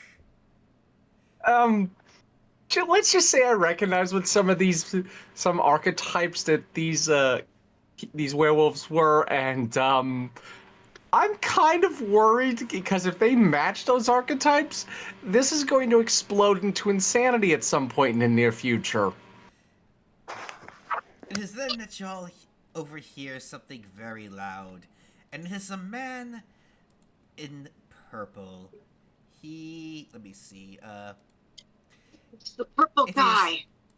It is the purple guy named Escher, and he starts to say, "Greetings and salutations, my wonderful vampires and other creatures of the night. While Strahd is still getting ready for the feast tonight, we would like to introduce you to his favored cousin, Lissa von Tsarevich. So please, everyone, give her a nice, hearty welcome and a round of applause for attending our beloved festival." And then people also just start clapping as well. Well, as Lissa begins to walk down the steps from the east wing. And let's just see Irina sees Vladislav look at her like, she looks familiar. And Irina just looks at him and just hits his shoulder. What? And then of course she quickly puts her finger to her lips. What? What do you want me to have her say in this moment? Well, I was trying to set up a jealousy moment. She's like, better not compliment her. You'll only encourage it. Dare I ask why? Just trust me. And is it okay if I elaborate on what she looks like? Yeah, sure. Picture Alira from Van Helsing, but with her hair up, and she's wearing a black and red and purple version of Alira's dress from Van Helsing instead of the golden pink one. And she's got these, and just like Alira, she's got this long arm cape looking thing that trails behind her almost as if they're wings. And she's got like this miniature golden crown on her head with black jewels and a golden necklace with black jewels on it too. And as she walks down the staircase, many guests speak to her, and she speaks back politely, as people say hello, and she says hello back as she begins to also converse with the people. What is everyone else's thoughts about her? Or should I say, actually, she looks very snooty, says Cher. What were you about to say, anime guy? Serena, I want you to roll a charisma check, or not charisma, but a deception check.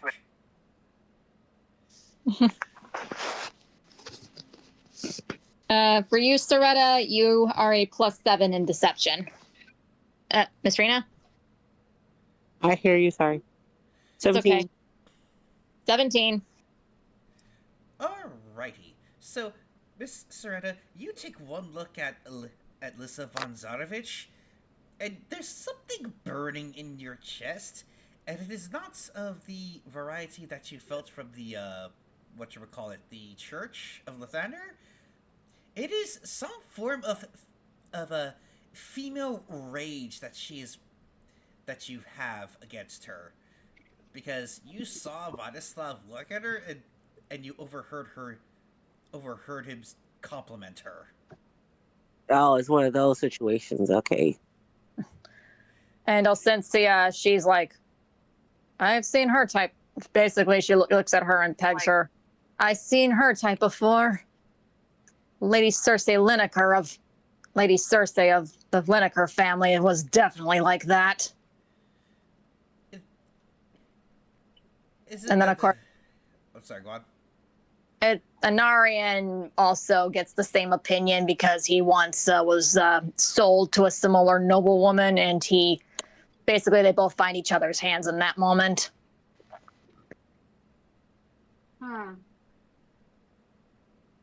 What is everyone else's opinions? Very peculiar or something, says Cher. This thing's very strange. Maranita just chuckles at your words, Chels. Oh, my dear, you're just full of imagination. Should Soldar roll a perception check on this or no? Roll a perception check on Serena, and Serena, I want you to roll another deception check. So I'm rolling perception or deception? Perception. Alright, so I get no modifier. 6! Wait for Miss Serena to roll, please. I will. Okay. Otherwise, I'm getting the physical die if this is. Okay, so Miss Rena, it is a 1d20 plus 7 again.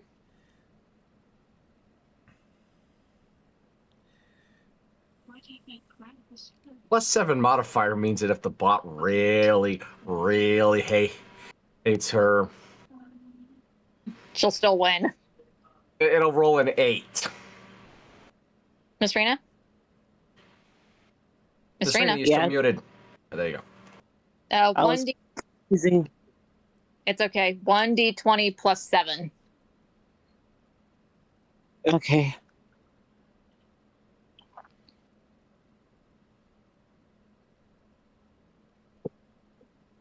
Ten. Damn it. So. No.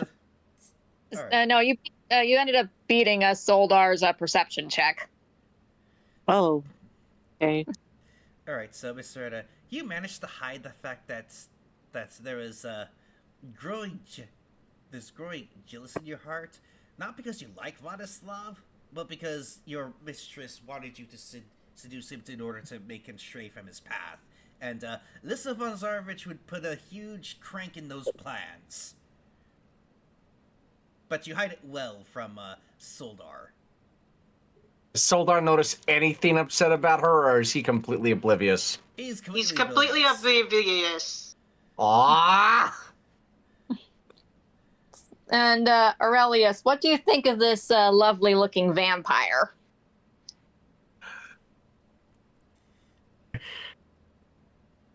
I'd say he's on guard because it is a vampire. He still has some feeling.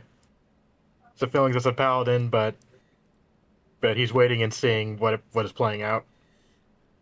Miss Anna, what is your thoughts on Miss Lissa von Zarovich? Who?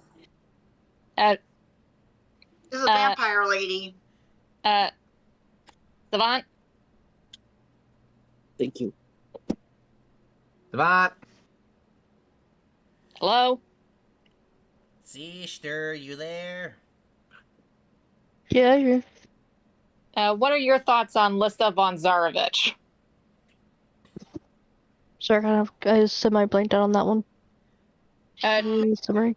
Strahd's cousin coming. She's Strahd's cousin that Escher has announced. I don't like anyone related to Strahd. But I've gotten used to just having a poker face. You're right there, Anna. Vladislav asks. I cannot be with all these things around me.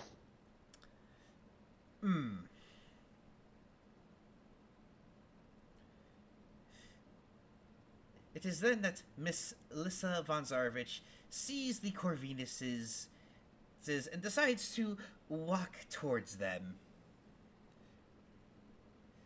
Would you say that Lenore's a little shook at this moment? Yes. And then, of course, she quickly hides behind her dad. I'm pretty sure that she pretty much curls up next to Ephraim. Greetings to you all. Well, I don't. It is nice to see you again, Ephraim. It is nice to see you too, Lady Lissa. I must ask, where is your wife? My cousin's first bride. Or my cousin's second bride. She is incapacitated at the moment. That is very interesting. And who might your friend over here be? As she asks of Miss Serena and Soldar. And just to note, Elsencia's there too. And Miss Elsencia. Well, actually, Anarian's right next to her as well, but he's clearly being standoffish. Anyway. So, Miss Rena, what do you want to say to Miss Lissa von Zarovich? It's nice to meet you, Matt. It is a pleasure to meet you too. What might your name be? Zoretta Raylon. You may call me.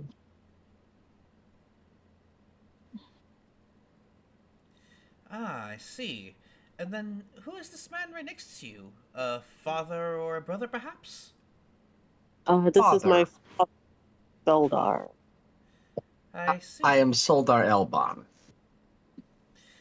Pleasure to make your acquaintance. Your names do not sound familiar to Barovia, or that of any of the other realms. We are from outside of them. We have been seemingly unwittingly drawn in as of recent because of higher-up shenanigans, if you catch my drift. I see.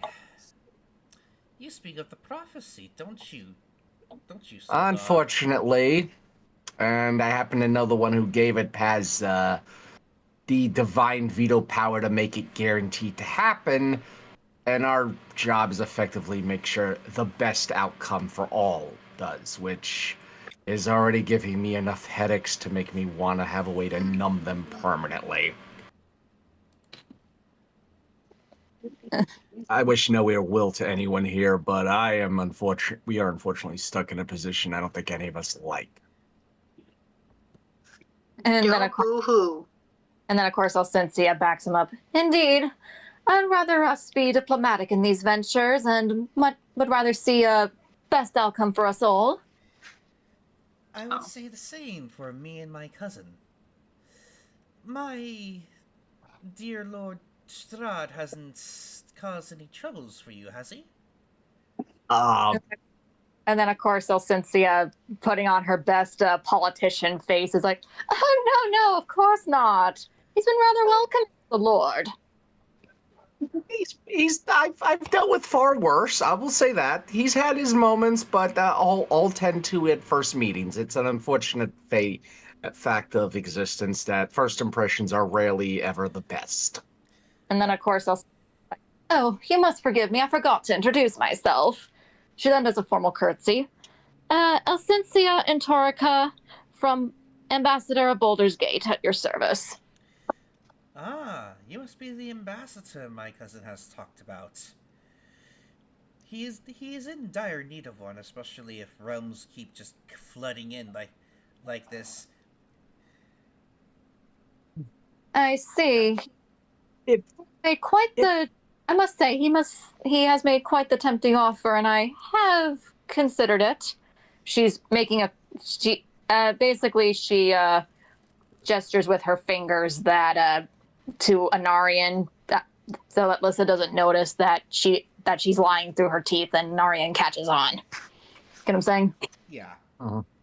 Soldar, seeing Anaria not go off, immediately realizes what she's doing.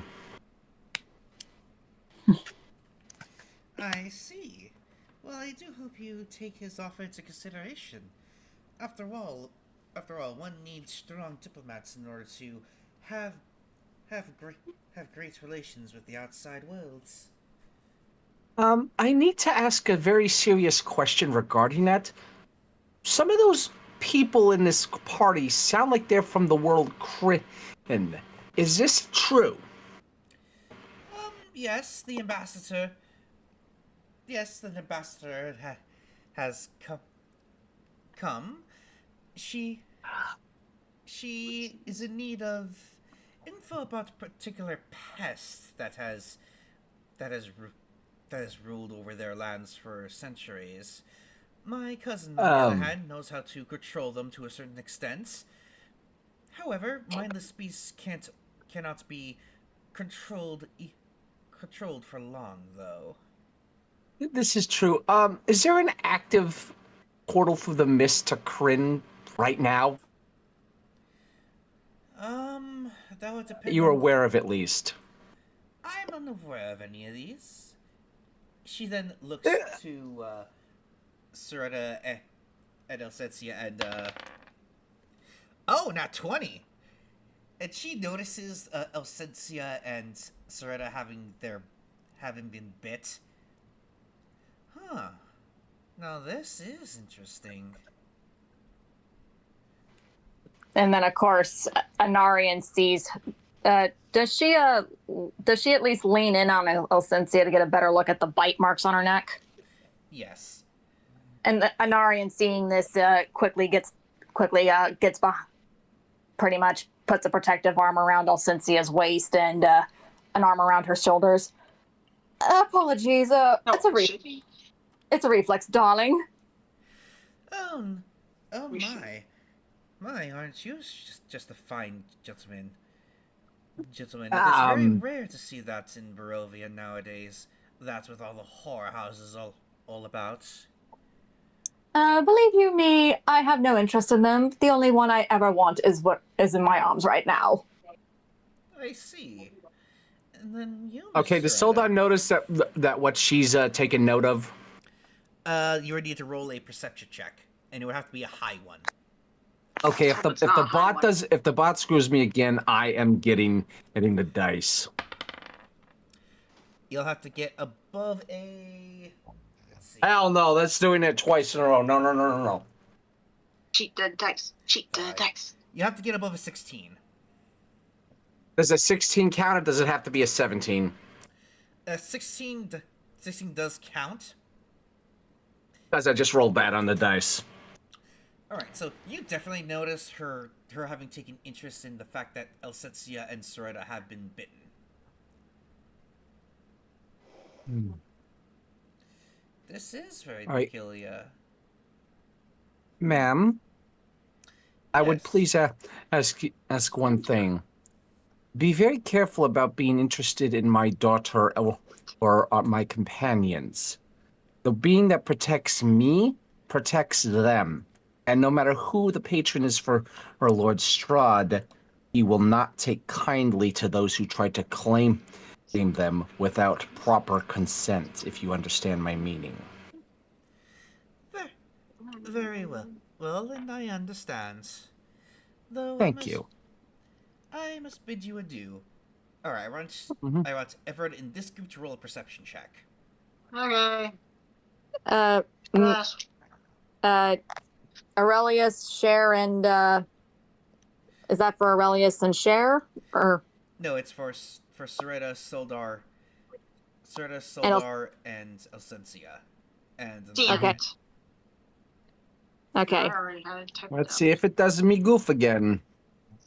You know everything. Now Solar, it's so it now should it's be a thing. deliberately just screwing with me. No. Why did I roll a 19? Oh, isn't a 19 good? I don't understand these rules. It's not Actually, good. I'll make that Arian's roll. Give me 1 second. Hold I on. rolled bowl. Wait, The what, clanker's being a clanker. Planka wham wham wham. With a hard R. Mm-hmm. No. Give me 1 second. 16 again. Let me take a look real quick. Yes, the Brotherhood of Steel was right, people. If you, Miss Serena, do you want me to roll a physical dice for you? Yes, please. Okay, give me 1 second.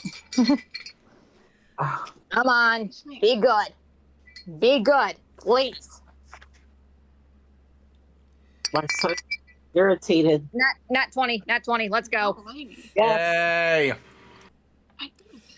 So, Miss Serena got 20. Elsensia got 19, and Anarian got 19. Elsensia got 15, and Soldar got. I got a 16. alrighty. It is then that this particular group notices she's not heading towards Vadislav's group, but even before that, you all felt something off about her.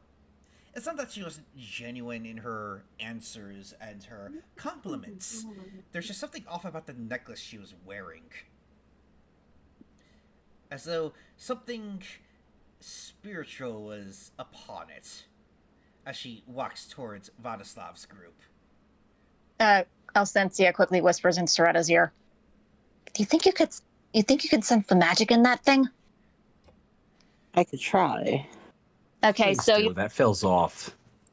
Okay, so for you, Soreta, you need to roll a Arcana check, and that's a +4. And I'm gonna Plus, have 1d20 plus 4, right? Yep. what's the base stat of Arcana, or what's used for Arcana? Off. Huh? What's used for Arcana? Is it Charisma or Intelligence or Wisdom? Arcana is intelligence, Okay. but she has a benefit because she's a warlock. Yeah, no, she passes that. So, okay, so, Miss Soreta, as you try to reach deep into this necklace, you find a piece of something very familiar that you had just witnessed back at the Lathander Temple. It appears that something is off. It's as if there's a soul gem placed upon her necklace, like that of Vadislav's amulet of protection, where there's a piece of someone's soul residing within it.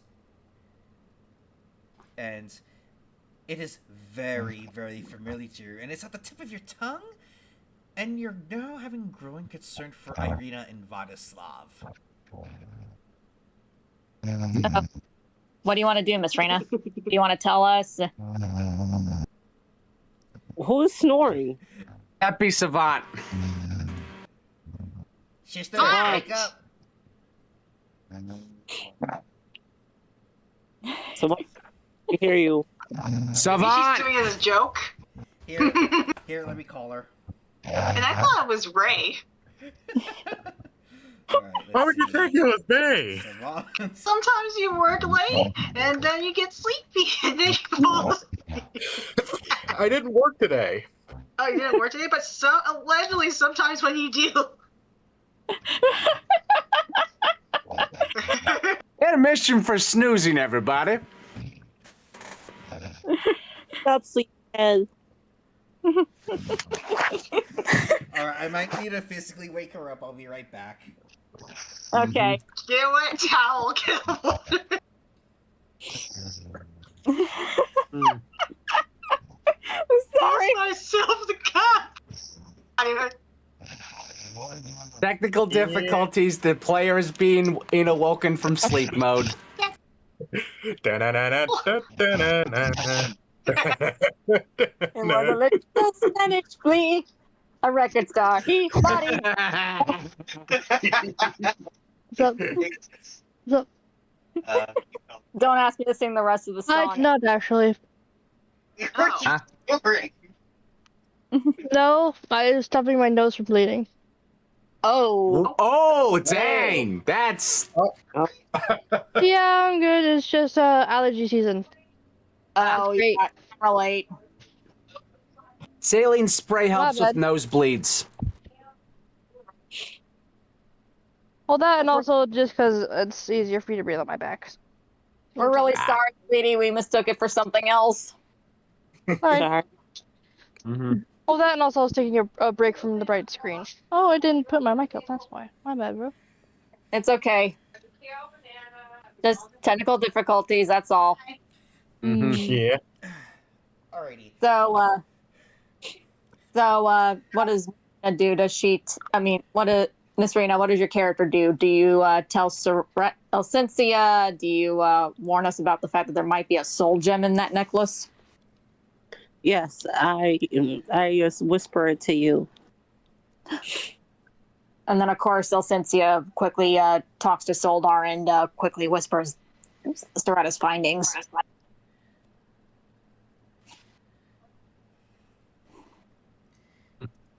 We might, and then, of course, Elcincia talks to Anarian as well. We might need to pull a little heist tonight if we have to. No boy. It is said that Ephraim just whispers, "Wouldn't that break hospitality laws and you would be doomed?"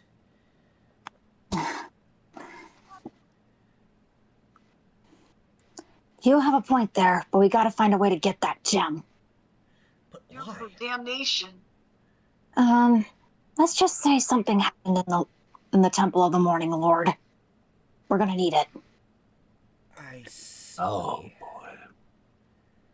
It is said that she finally approaches Anna, Vladislav, and Irina and Ismark.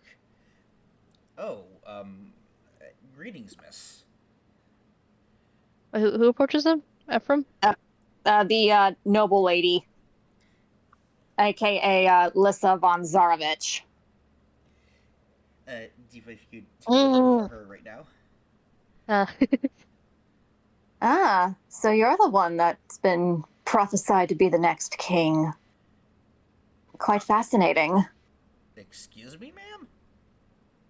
Oh, cousin Strahd's been telling me all about you. Strahd talked about me. I'm Yes. just a nobody. One that has actually led a group to actually defeat one of his older brides, and also has led a battalion into the mist and out alive. Of course, he's interested, and what interests him also has to interest me. I see. Like See that? Like he Oh. hesitantly is just trying his best not to reach for his sword. Well, that's happening. Anna kind of like moves more in front of both him and like still also staying in front of Irina as well, and kind of just does like a courteous like I don't know what's she's wearing a dress, right? So curtsy, I guess. It would be a curtsy.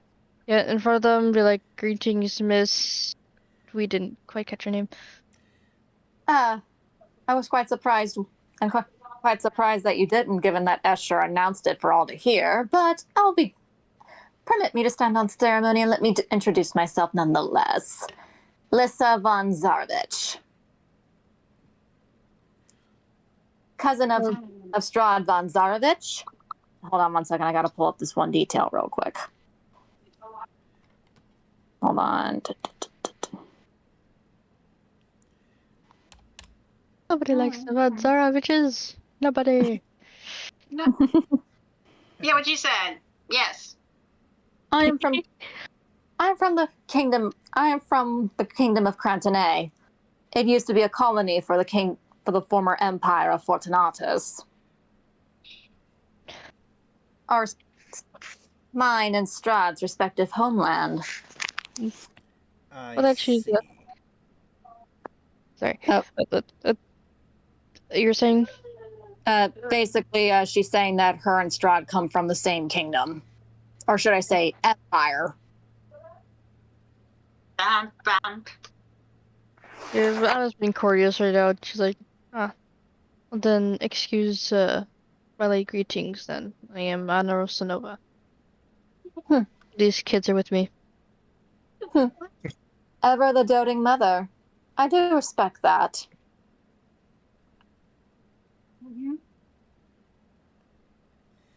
But she then rounds on Vladislav anyway, despite you standing in between them.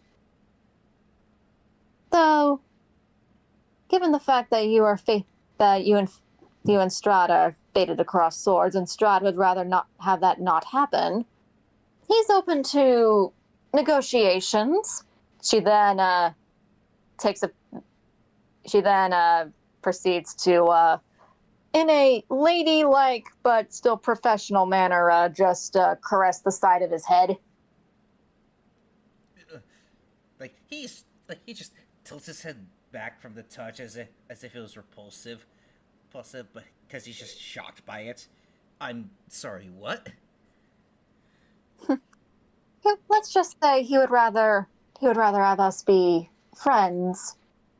She then tilts his chin up with one of her fingers. After all, I'd rather us be allies than enemies. And then, of course, she then whispers into his ear, and definitely more so if you'd let me. How you doing, yo, bud? Let me whisper in your ear. I'm trying to get between them two again. Be like, yes, we'll try to keep everything cordial. If excuse us, I also need to speak with the children real quick. And then, of course, Irina quickly jumps on this. Indeed, we will have to convene about this for a moment. Lissa gives her a look and then smirks. And she's like, just know, it's not a matter of if that you end up falling into Strahd's hands, the young one. She then does the same thing she did with Vladislav by whispering in her ear. It's a matter of when. And he will have what he wants, just as much as I will have what I want. And then, of course, Irina just backs up. Clearly, she's just barely hiding disgust on her face, but Lissa knows that she's hiding it.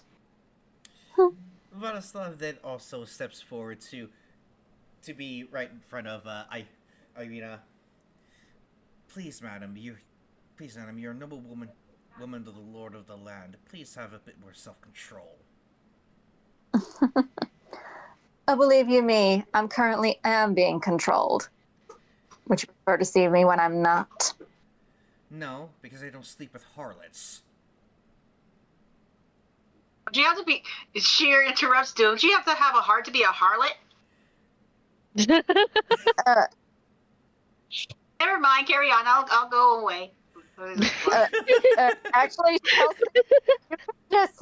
you can just stand there because she is just utterly perplexed by your words. Taking this chance, Anna moves both Irina and Vladislav away. Evacuate the children. And then, of course, she just stares at Cher. She's like, I'm sorry, who are you, little one? I'm Sheer Evergreen. Finished early. Blah, blah, blah. Clearly a druid from the look of it. You're not really...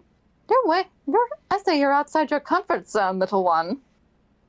Yeah, it's new stuff, but it isn't so scary when you get used to it. Indeed. She's being polite, but she's not very happy that her prey got away. But she's abiding by hospitality laws. I would be very, very careful, little girl. Okay, is Soldar nearby this entire exchange? Actually, Actually, let actually, Anna, where are you escorting Vladislav and Irina to? Are you escorting them to Reyes? Are you escorting them to Solar's group? Or are you just escorting them to, like, a different area of the meeting hall? What are you doing to escort them? Because I forgot where Reyes is, but as far as I recall, Soldar would have been the way to go, but I believe they were still by the Corvinuses, and she does not want to be near them right now. just basically go where Aurelius was, aka where Madame Ava is. Well then, yeah, that's the safest spot. Then she would move them there. And actually, let's have Aurelius do this since he's her knight in shining armor. Is that okay with you guys? Yes. Yeah. Sure. Okay. So Aurelius, you see her threatening, not so subtly threatening Cher. What do you do? I would choose the words very carefully next time. Oh. She then gets a good look at him. She notices that he has a tunic that belonged to Lathander, but the emblem on it is now Helm. And she notices this. I see. Good thing that she has a knight in shining armor to protect her. Clearly. And then, of course, she whispers in his ear. Clearly you needed one to protect you. Clearly you needed one to protect you too, didn't you? Why else would you abandon Lathander for Helm?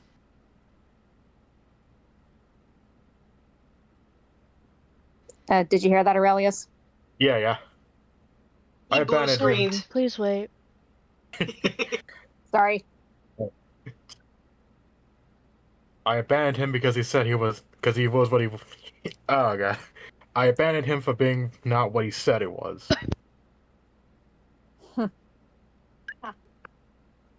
Same old story. Paladin falls out of favor of a god they find undesirable and then replace them with another one. Tale as old as time.